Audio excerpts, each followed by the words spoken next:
പെട്ടെന്ന് ഫയറാകുന്ന ഉടമ്പടിയുടെ അടിസ്ഥാനപരമായ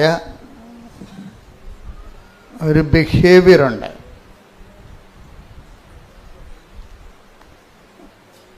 ഉടമ്പടിയുടെ പെട്ടെന്ന് ഫയറാകുന്ന, പെട്ടെന്ന് ദീപ്തമാകുന്ന ഉടമ്പടിക്ക്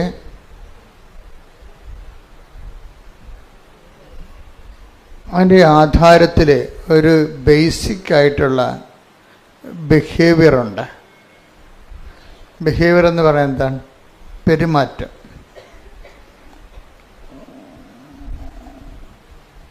നിങ്ങൾക്ക് ഉടമ്പടി പെട്ടെന്ന് ഉടമ്പടിയിലേക്ക് ചാലുവാകണമെങ്കിൽ ആദ്യം ഒന്ന് ശ്രദ്ധിക്കേണ്ട കാര്യം, ഉടമ്പടി വിഹിതമായ ഒരു പെരുമാറ്റം കരുപ്പിടിപ്പിക്കാൻ ശ്രദ്ധയുണ്ടാകണം, അറ്റൻഷൻ. സഭാപ്രസംഗിയാണ് 5:1. വായിച്ചോളൂ, ശ്രദ്ധിക്കട്ടെ. ഹല്ലേലൂയ ഹല്ലേലൂയ ഹല്ലേലൂയ ഹല്ലേലൂയ. സഭാപ്രസംഗകൻ 5:1. ദേവാലയത്തിലേക്ക് പോകുമ്പോൾ, ദേവാലയത്തിലേക്ക് പോകുമ്പോൾ സൂക്ഷ്മതയുള്ളവനായിരിക്കുക, ശ്രദ്ധിച്ചു കേൾക്കാൻ അടുത്തു ചെല്ലുന്നതാണ് വിഡ്ഢിയുടെ ബലിയർപ്പണത്തേക്കാൾ ഉത്തമം. കാര്യം അറിയാതെ ആചാരങ്ങൾ കാണിക്കുന്നതാണ് വിഡ്ഢിയുടെ ബലിയർപ്പണം എന്ന് പറയുന്നത്. കാര്യം അറിയാൻ പാടില്ലാതെ അനുഷ്ഠാനങ്ങൾ കൂടിക്കൊണ്ടിരിക്കും. അതാണ് പറയണത്. ഒന്നൊരു വായിച്ച ഭാഗം. ദേവാലയത്തിലേക്ക് പോകുമ്പോൾ സൂക്ഷ്മതയുള്ളവനായിരിക്കുക, ശ്രദ്ധിച്ചു കേൾക്കാൻ അടുത്തു ചെല്ലുന്നതാണ് വിഡ്ഢിയുടെ ബലിയർപ്പണത്തേക്കാൾ ഉത്തമം. കാര്യം അറിയാതെ അനുഷ്ഠാനങ്ങളും ആചാരങ്ങളും പങ്കെടുക്കുന്നത് വിഡ്ഢിത്തമാണ്. അവരുടെ അത്തരം കാര്യമറിയാതെയുള്ള ഇടപാടുകളേക്കാൾ നല്ലത് ശ്രദ്ധിച്ച് കേൾക്കാൻ അടുത്ത് ചെല്ലുന്നതാണ്. ഇപ്പം തുടങ്ങിയത് എങ്ങനെയാണ്? ദേവാലയത്തിലേക്ക് പോകുമ്പോൾ നമ്മൾ ദേവാലയത്തിൽ വന്നിരിക്കുന്നതിൻ്റെ ഉദ്ദേശം എന്താണ്? കഴിഞ്ഞ ദിവസങ്ങളിൽ ഇവിടെ ജോജി എന്നും പറഞ്ഞുള്ള ഒരു മകൻ്റെ, തൃശ്ശൂർക്കാരനാണ്, അവൻ്റെ സാക്ഷ്യം ഉണ്ടായിരുന്നു. അത് ഇത്തിരി മുതിർന്ന ആളാണ്, അവനെന്ന് പറയാൻ പറ്റത്തില്ല, ഇത്തിരി പാകതയുള്ള കുടുംബനാഥനാണ്. എന്നാൽ എനിക്കിഷ്ടപ്പെട്ടത് അദ്ദേഹത്തിൻ്റെ സ്പിരിച്വൽ മെച്യൂരിറ്റിയാണ്. അതാണ് ബിഹേവിയർ എന്ന് ഞാൻ പറഞ്ഞതിൻ്റെ കാര്യം. ബിഹേവിയർ എന്ന് പറയത്തില്ലേ, നിങ്ങളുടെ പെരുമാറ്റം കാണുമ്പോൾ നിങ്ങൾ സൂക്ഷ്മതയുള്ളവരാണെന്ന് ദൈവത്തിന് തോന്നണം. സൂക്ഷ്മത, അതായത് ഭയങ്കര, അതായത് എനിക്ക് ഉടമ്പടി എടുത്തിട്ട് ഒരു 3 മാസം ഉടമ്പടി എടുത്ത് കഴിഞ്ഞിട്ടും പ്രത്യേക അടയാളമൊന്നും കിട്ടിയില്ല എന്ന് ആരെങ്കിലും പറയണമെങ്കിൽ എൻ്റെ അടുത്ത് വന്ന് പറയണപ്പോൾ നിങ്ങളിനി ഇത് ഇവിടെ വരേണ്ട കാര്യമില്ലെന്ന് പറയും. എന്താ ഞാൻ പറയത്തുള്ളൂ, വരേണ്ട കാര്യമില്ല. നിങ്ങൾക്ക് കഥ അറിയാതെ ആട്ടം കാണുകയാണ്. എന്തൊക്കെ എഴുതി കൊണ്ടുവന്ന് കെട്ടിത്താത്തുമ്പോൾ എന്തോ സംഭവം നടക്കുമെന്ന് വിചാരിച്ചതിൻ്റെ വിട്ടുവേഷം കെട്ടുകയാണ്. അങ്ങനെ വിട്ടുവേഷം കെട്ടാൻ്റെ സ്ഥലമല്ല ഇത്. ഇത് സത്യമായ ദൈവത്തെ ജീവിതം കൊണ്ട് അന്വേഷിക്കുന്നതാണ്. നിങ്ങൾക്ക് നിങ്ങളുടേതായിട്ട് കുറച്ച് പ്രശ്നങ്ങളുണ്ടാകും. നിങ്ങൾക്കറിയാമല്ലോ, ഈ സ്ഥലം ലോകത്ത് ഏറ്റവും കൂടുതൽ പ്രശ്നങ്ങൾ മനുഷ്യൻ അതിജീവിച്ചൊരു സ്ഥലമാണ്. ഏറ്റവും കൂടുതൽ പ്രശ്നങ്ങൾ മനുഷ്യൻ ദൈവത്തിൻ്റെ കൂടെ നിന്നുകൊണ്ട് അതിജീവിച്ച സ്ഥലമാണ്. അപ്പം അങ്ങനെ ഒരു സ്ഥലത്ത് വരുമ്പോൾ നമുക്ക് ആ ഒരു ബോധമാണ് വേണ്ടത്. ഇപ്പോൾ സഭാപ്രസംഗി 5:1 ദേവാലയത്തിലൂടെ ചെല്ലുമ്പോൾ സൂക്ഷ്മതയുള്ളവനാണെന്ന് പറയുമ്പോൾ ആ സൂക്ഷ്മതയ്ക്കുള്ള അർത്ഥം എന്താണ്? പല അർത്ഥങ്ങളുണ്ട്. ശ്രദ്ധ എന്നുള്ള അർത്ഥമാണ് അറ്റൻഷൻ. അതിൻ്റെ കൂടെ ഉള്ളൊരു വ്യാഖ്യാനമായിട്ട് വരുന്നുണ്ട്. അതായത് വിഡ്ഢിയുടെ ബലിയർപ്പണത്തെക്കാളും കാര്യങ്ങൾ അറിയാതെ അഭ്യാസം കാണിക്കുന്നവരുടെ ആചാര അനുഷ്ഠാനങ്ങളെക്കാളും നല്ലത് ശ്രദ്ധിച്ച് കേൾക്കാൻ അടുത്ത് ചെല്ലണതാണ്. പറയുന്ന കാര്യങ്ങളെല്ലാം ശ്രദ്ധിക്കണം, അത് കേൾക്കണം. അത് കേട്ടാൽ മാത്രം പോരാ, അതിൽ നടപ്പിൽ വരുത്തണം. നമ്മൾ കേൾക്കേണ്ടത് എന്തിനു വേണ്ടിയാണ്? ആ കാര്യം എക്സിക്യൂട്ട് ചെയ്യാനാണ്, നടപ്പിൽ വരുത്താനാണ്. ഞാനെന്താ ഇങ്ങനെ പറയണമെന്ന് വെച്ച് കഴിഞ്ഞാൽ, ഇപ്പം ഇന്നലെ ഒരു വലിയമ്മച്ചി ഇവിടെ അച്ഛനെ കാണാൻ വന്നിട്ട് കൂട്ടത്തിലുണ്ടായിരുന്നു. ഞാനോട് പറഞ്ഞ് നിങ്ങളുടെ ഉടമ്പടി ഓക്കെ അല്ലെന്ന് പറഞ്ഞ്. എന്ന് വെച്ച് കഴിഞ്ഞാൽ അവർ അതൊരു എന്താണ്, എല്ലാവരും വന്ന് ഉടമ്പടി ചെയ്യുന്നു, അതനുസരിച്ചൊക്കെ അവർക്ക് പ്രാർത്ഥിക്കുകയൊക്കെ ചെയ്യുന്നുണ്ട്, തിരിയൊക്കെ കത്തിക്കുന്നുണ്ട്, രോഗികളൊക്കെ പോയി കാണുന്നുണ്ട്, അങ്ങനെ പത്രമൊക്കെ കൊടുക്കുന്നുണ്ട്, അതൊക്കെ ചെയ്യുന്നുണ്ട്. അപ്പം ഞാൻ പറഞ്ഞു നിങ്ങളുടെ ഉടമ്പടി ഓക്കെ അല്ലെന്ന് പറഞ്ഞു. എന്താ കാര്യം വെച്ച് കഴിഞ്ഞാൽ ഇവരിതൊക്കെ ഒരു അനുഷ്ഠാന ക്രമം പോലെ, അങ്ങനെ ചട്ടപ്പടി പ്രോഗ്രാമായിട്ട് ചെയ്ത് മാറ്റുകയും, ഈ പ്രോഗ്രാം ക്രിസ്ത്യൻസിന് അല്ലെങ്കിൽ അങ്ങനെ പ്രോഗ്രാമായിട്ട് ഈ ഉടമ്പടി ഒരു പ്രോഗ്രാമായിട്ട് ചെയ്യുന്നത് അതായത് എല്ലെ കൊള്ളാത്തൊരു പരിപാടിയാണ്. അത് തൊലിപ്പുറത്തുള്ള പരിപാടിയാണ്. നമ്മളോട് എന്ത് പറഞ്ഞിരിക്കുന്നു അതിൻ്റെ പകുതി ചെയ്യും. ഇവിടുന്ന് എന്താണ് പറയണത്, അതെങ്ങനെ കുറക്കാവുന്ന ആൾക്കാർ നോക്കത്തുള്ളൂ അല്ലേ. പാലം കിടന്നാലും ചാടിപ്പോകാൻ സ്ഥലം കൊണ്ട് ആൾക്കാർ ചാടിയിലേ പോകത്തുള്ള കാര്യമല്ലേ. ഒരു ചെറിയ തോടാണെന്ന് വിചാരിച്ചു. മാർച്ച് ഏപ്രിൽ മാസത്തിലൊക്കെ വെള്ളം പറ്റിക്കഴിഞ്ഞാൽ പാലം ഉണ്ടാകും കൂടെ. പാലം കിടന്നാലും ആൾക്കാർ നോക്കണത് കടക്കാൻ പറ്റിയ വെള്ളമേ ഉള്ളെന്നുണ്ടെങ്കിൽ ചാടിക്കിടക്കും. പാലത്തിന് എങ്ങനെ കട്ട് ഷോട്ട് ചെയ്യാമെന്ന് നോക്കത്തുള്ളൂ. അത് ആൾക്കാരുടെ ബിഹേവിയറിലുള്ള ഒരു പ്രശ്നമാണ്. എങ്ങനെ പെട്ടെന്ന് ലളിതമായിട്ട് തീർക്കാൻ പറ്റുമെന്ന്. ഈ ഒരു ബിഹേവിയറിസം, പെരുമാറ്റ ശൈലി ഉടമ്പടി കൊണ്ടുവന്നിട്ടുണ്ട്. ഉടമ്പടിയിൽ ചെറിയ രീതിയിലത് ശ്ലോകത്തിൽ കഴിക്കാൻ പറ്റുമെന്ന് നോക്കും. കഴിക്കാൻ പറ്റത്തില്ലെന്നല്ല പ്രശ്നം. ഉടമ്പടി വർക്കൗട്ട് ആകണമെന്നുണ്ടെങ്കിൽ ദൈവത്തിന് തോന്നണം നിങ്ങൾ വിഷയത്തെക്കാളുപരി, നിങ്ങളുടെ സബ്ജക്റ്റ് വൈസായിട്ടുള്ള നിങ്ങളുടെ വിഷയത്തെക്കാളുപരി ദൈവത്തെ സ്നേഹിക്കുന്നുവെന്ന് ദൈവത്തിന് തോന്നണം. അതുകൊണ്ട് ഞാൻ എപ്പോഴും നിങ്ങളോട് പറയും, പുതിയ ഓഡിയൻസിനെ എപ്പോഴും കേൾക്കുന്നതുകൊണ്ടാണ് ഞാൻ ചില കാര്യങ്ങളൊക്കെ വീണ്ടും ആവർത്തിക്കുന്നത്. എങ്കിലും നിങ്ങൾക്ക് ഒത്തിരി നഷ്ടങ്ങളുണ്ടെന്നാണ് ഞാൻ കരുതുന്നത്. കാര്യം ഉടമ്പടി അടിസ്ഥാന പ്രമാണങ്ങൾ കേൾക്കണമെന്നുണ്ടെങ്കിൽ ആദ്യകാല ധ്യാനങ്ങൾ കൂടണം. ഇപ്പം അടിസ്ഥാന പ്രമാണമൊന്നും പറയണില്ലല്ലോ. ഉടമ്പടി ഒത്തിരിയേറെ മച്ചുറായത് കാരണം ഈ ഗ്രോത്ത് റിട്രീറ്റുകളാണ് നടക്കുന്നത്. അതായത് 3 പുതുക്കിയവർക്ക് 4 പുതുക്കിയവർക്കുള്ള ക്ലാസ്സുകളാണ് ഇപ്പോൾ നടക്കുന്നത്. ആദ്യമായിട്ട് നമസ്തേ എന്നും പറഞ്ഞ് വന്ന് ഉടമ്പടി എടുക്കുന്നവർക്ക് വേണ്ട സംഭവങ്ങൾ ഇപ്പം കിട്ടണില്ല. കാര്യം റിപ്പറ്റീഷൻ വരണതുകൊണ്ടാണ്.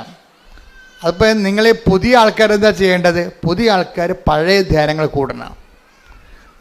ഇതുമായിട്ട് രക്ഷപ്പെട്ടു പോകാൻ ഉദ്ദേശിക്കുന്നുണ്ടെങ്കിൽ പഴയ ധ്യാനങ്ങൾ കൂടണം. ഈ ഒരു കാലഘട്ടം എന്ന് പറയുന്നത് നല്ലൊരു കാലഘട്ടമാണ്. പണ്ട് പഴയ ധ്യാനങ്ങൾ കൂടണമെന്നൊക്കെ പറഞ്ഞു കഴിഞ്ഞാൽ ഒരു 10-20 കൊല്ലം മുമ്പ് പറഞ്ഞു കഴിഞ്ഞാൽ നിങ്ങളിവിടെ വരണം, അത് റെക്കോർഡ് ചെയ്തെടുത്തുകൊണ്ട് പോകണം, അത് പണ്ട് CD ആക്കണം, CD പ്ലെയറിലിട്ട് കേൾക്കണം. ഇപ്പം അങ്ങനെയൊന്നുമില്ല. ഇപ്പം മൊബൈലിൽ എല്ലാ സംഭവമുണ്ട്. സെക്കൻഡുകൾക്കുള്ളിൽ പഴയ ധ്യാനം കിട്ടും. അപ്പോൾ നമ്മൾക്ക് സംബന്ധിച്ചിടത്തോളം സാങ്കേതികത കാരണം, ഒത്തിരി വളർന്ന കാരണം ഇത് വളരെ ഫെദർ ടച്ച്, ഫിംഗർ ടച്ചിലായിട്ടുണ്ട്. ഒന്ന് തൊട്ടാൽ മതി കിട്ടും. പക്ഷെ തൊടാനുള്ള നമ്മുടെ ഭാഗത്തു നിന്നുള്ള ഇൻവെസ്റ്റ്മെൻ്റ് ഉണ്ട്. ഇതൊരു ഇൻവെസ്റ്റ്മെൻറ്റ് ഒരു സീരിയസ് ആയിട്ടുള്ള പ്രശ്നമാണ്. ചില ആൾക്കാർക്ക് രാവിലെ ഉടമ്പടി എന്ന് പറയുമ്പോൾ ചിലപ്പോൾ രാവിലെ ഒരു പ്രാർത്ഥന പ്രാർത്ഥിച്ചാൽ പിന്നെ ഉടമ്പടി മറന്നു പോകും. മറവി ക്രിസ്ത്യാനി ഭയങ്കരമാണ്, മറവി മനുഷ്യർ ഭയങ്കരമാണ്. രാവിലെ ഒരു പ്രാർത്ഥന പ്രാർത്ഥിക്കും, പറ്റുമെങ്കിൽ അച്ഛൻ്റെ ആ ഡെയിലി ബ്രെഡൊന്ന് കൂടും. പിന്നെ ആ ദിവസം ചിലപ്പോൾ ഒന്നും ചെയ്യത്തില്ല. എന്ന് വെച്ച് കഴിഞ്ഞാൽ പിന്നെ ചിലർ വൈകുന്നേരത്തെ സന്ധ്യാപ്രാർത്ഥനയും ഉടമ്പടി പ്രാർത്ഥനയും ചെല്ലും.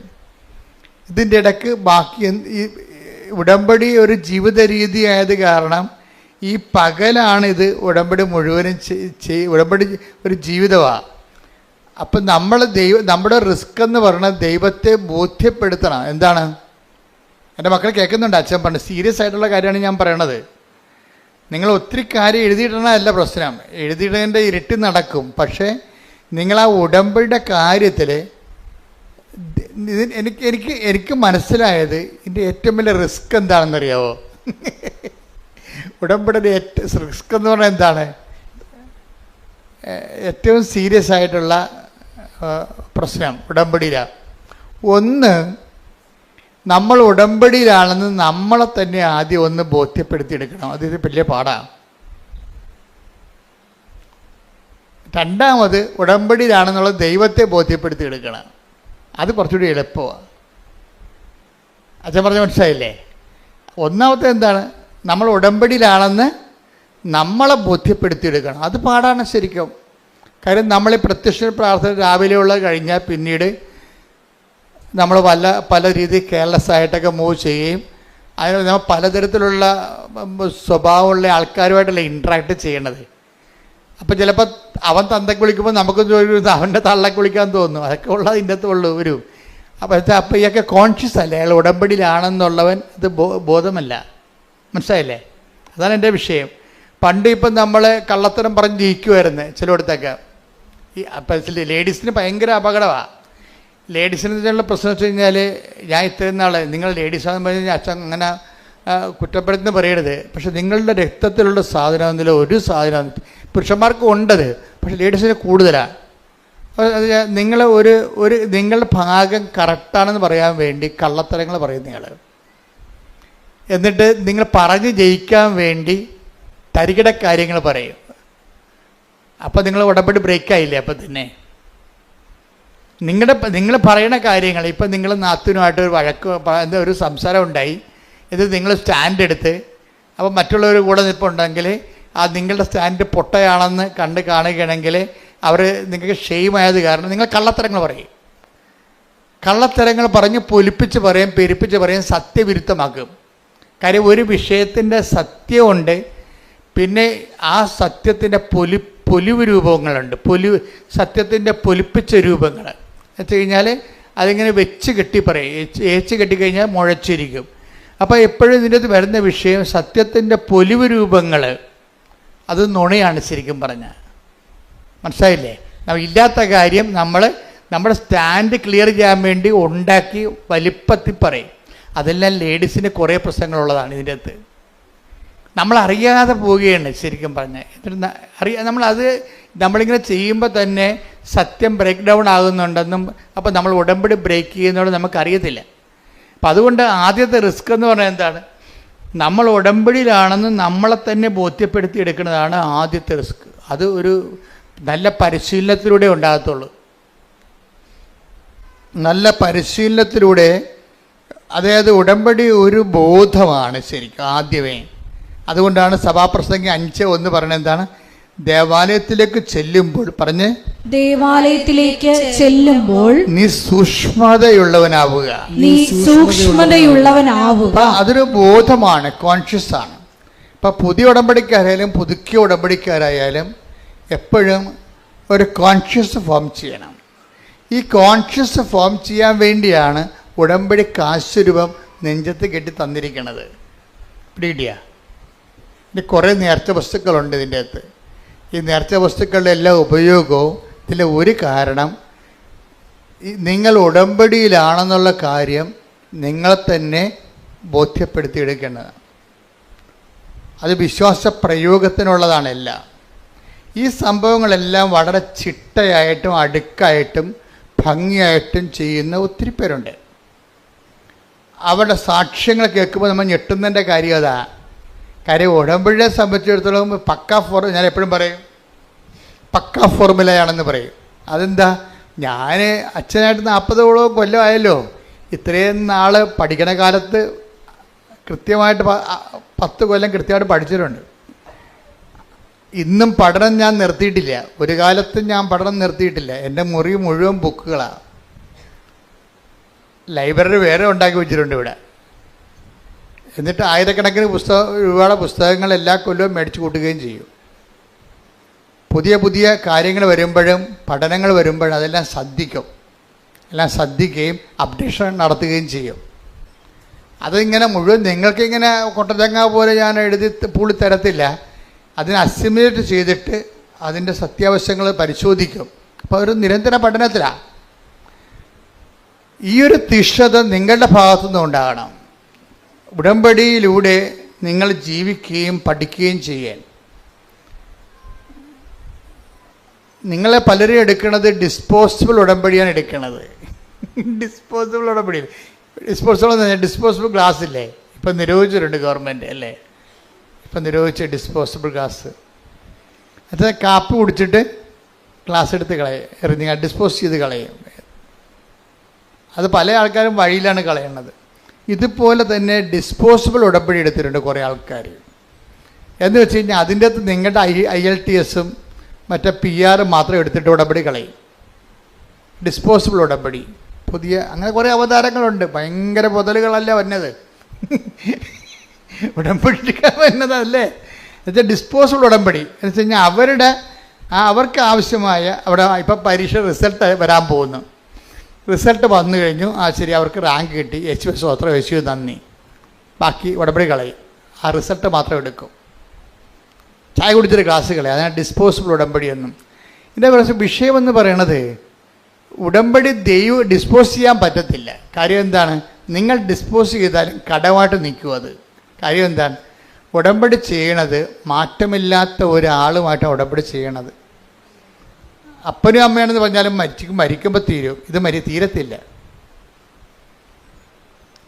അപ്പനും അമ്മയാണെന്ന് മരിക്കുമ്പോൾ തീരുമല്ല, മരിക്കുമ്പോൾ തീരും എന്നുള്ള കാര്യം നിങ്ങൾ പറയൂ, മരിക്കുമ്പോൾ തീരത്തില്ല അച്ഛാ, അപ്പം മരിച്ചതിൻ്റെ ഓർമ്മ ഇപ്പോഴും ഉണ്ടാവും. ശരി, പക്ഷേ ആത്മക്കാണ്ട ദിവസമൊന്നും ചെല്ലാം സെമിത്തേരി, ഒരു പൂച്ചക്കളിയും കാണത്തില്ല, വിറ വർദ്ധിക്കുക, ഒരു സ്വർഗസ്ഥനായ പിതാവ് എല്ലാം കാണത്തില്ല. അത് ഈ വെറുതെ ഈ അഭ്യാസം 30-നും കുഴിയാഴ്ചക്ക് 41-നൊക്കെ വെറുതെ മോങ്ങണാണേ. അതെനിക്കറിയാം. ഞാൻ കാരണം അത് മൈൻഡ് ചെയ്യത്തില്ല, എത്ര കരഞ്ഞാലും ഞാൻ മൈൻഡ് ചെയ്യത്തില്ല. എനിക്കറിയാം ഈ അഭ്യാസമൊക്കെ 6 മാസത്തേക്ക് ഉള്ളതെന്ന്. പിന്നെ അപ്പൻ്റെ മരിച്ചതിന് ഡേറ്റ് പോലും മറന്നു പോകും.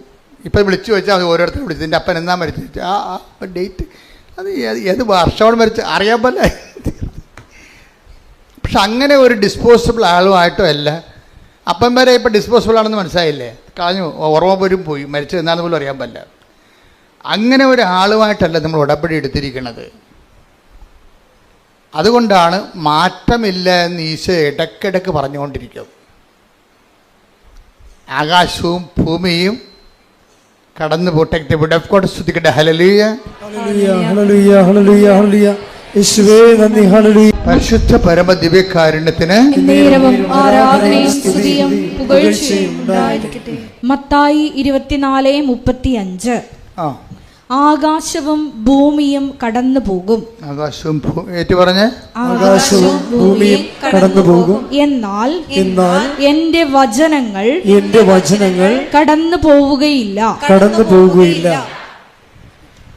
അപ്പോൾ വചനങ്ങൾ കടന്നു പോകുകയില്ല എന്ന് പറയുമ്പോൾ കർത്താവ് അവൻ പറയണ പോലെ നമ്മൾ ചെയ്തോളാം എന്നാണ് പറഞ്ഞിരിക്കണേ.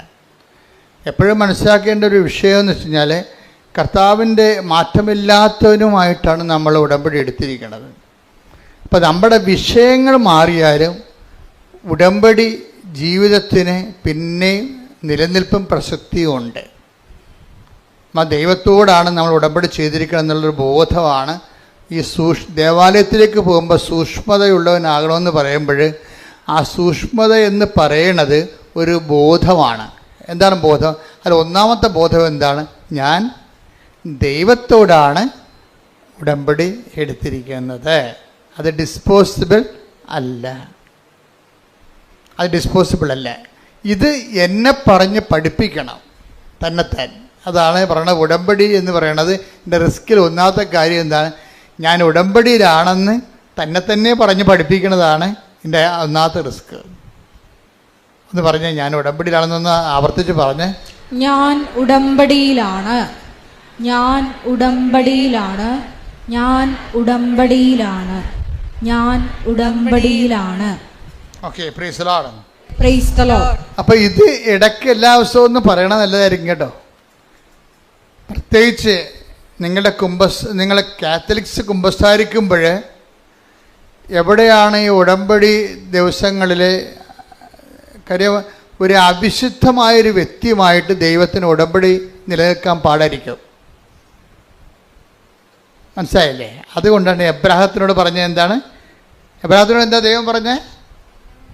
അതാ പഴയ ധ്യാനത്തിൽ നിന്ന് എടുത്ത് പറയണം കേട്ടോ. അത് പറഞ്ഞെടുത്ത് 17:1 എടുത്ത് ശ്രുതികട്ടെ. ഹല്ലേലൂയ. ഉൽപ്പത്തി 17:1. ഉൽപ്പത്തി 17:1. അബ്രാമിന് 99 വയസ്സായപ്പോൾ കർത്താവ് പ്രത്യക്ഷപ്പെട്ട് അവനോട് അരുൾ ചെയ്തു, സർവശക്തനായ ദൈവമാണ് ഞാൻ, എന്റെ മുമ്പിൽ വ്യാപരിക്കുക, കുറ്റമറ്റവനായി വർത്തിക്കുക. Praise the lord. അതായത് ബൈബിളിൻ്റെ ഒരു പ്രശ്നം എന്ന് പറയണത് ഈ മനുഷ്യനെ നിരായുധീകരിക്കും. അതാണ് ഒരു പ്രശ്നം. ബൈബിളിൻ്റെ ഏറ്റവും രൂക്ഷമായ ഒരു പ്രശ്നമാണത്. നിരായുധീകരിക്കുമ്പോൾ എന്നാ പറ്റുക കഴിഞ്ഞാൽ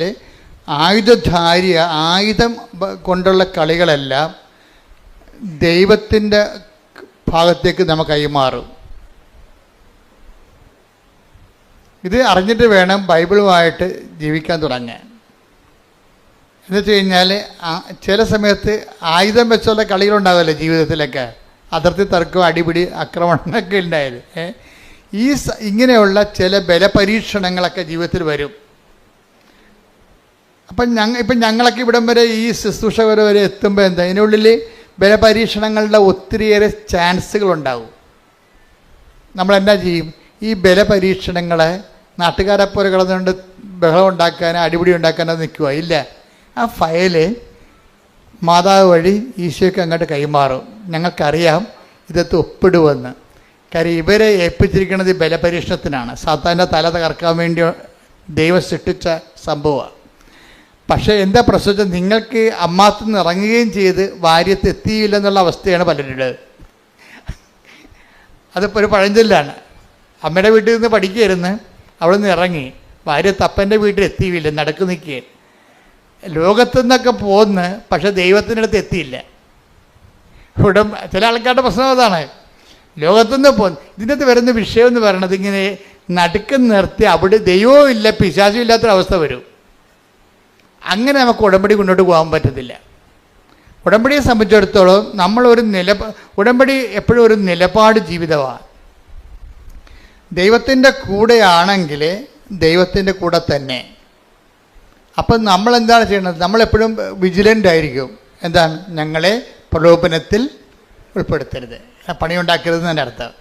കർത്താവ് പഠിപ്പിച്ച പ്രാർത്ഥനയാണ്. ദൈവത്തിൻ്റെ പക്ഷം ചേരാൻ പത്രോസിന് വാളെടുക്കാനുള്ള അവസരങ്ങൾ ഉണ്ടായിരുന്നു. പത്രോസ് വാളെടുക്കുകയും ചെയ്ത്. അത് കർത്താവിനെ തന്നെ രക്ഷിക്കാൻ വേണ്ടിയാണ് വാളെടുത്തത്. പക്ഷെ കർത്താവ് പറഞ്ഞ് അങ്ങനെ നീ വാളെടുത്ത് എന്നെ രക്ഷിക്കണ്ട എന്ന് പറഞ്ഞ്.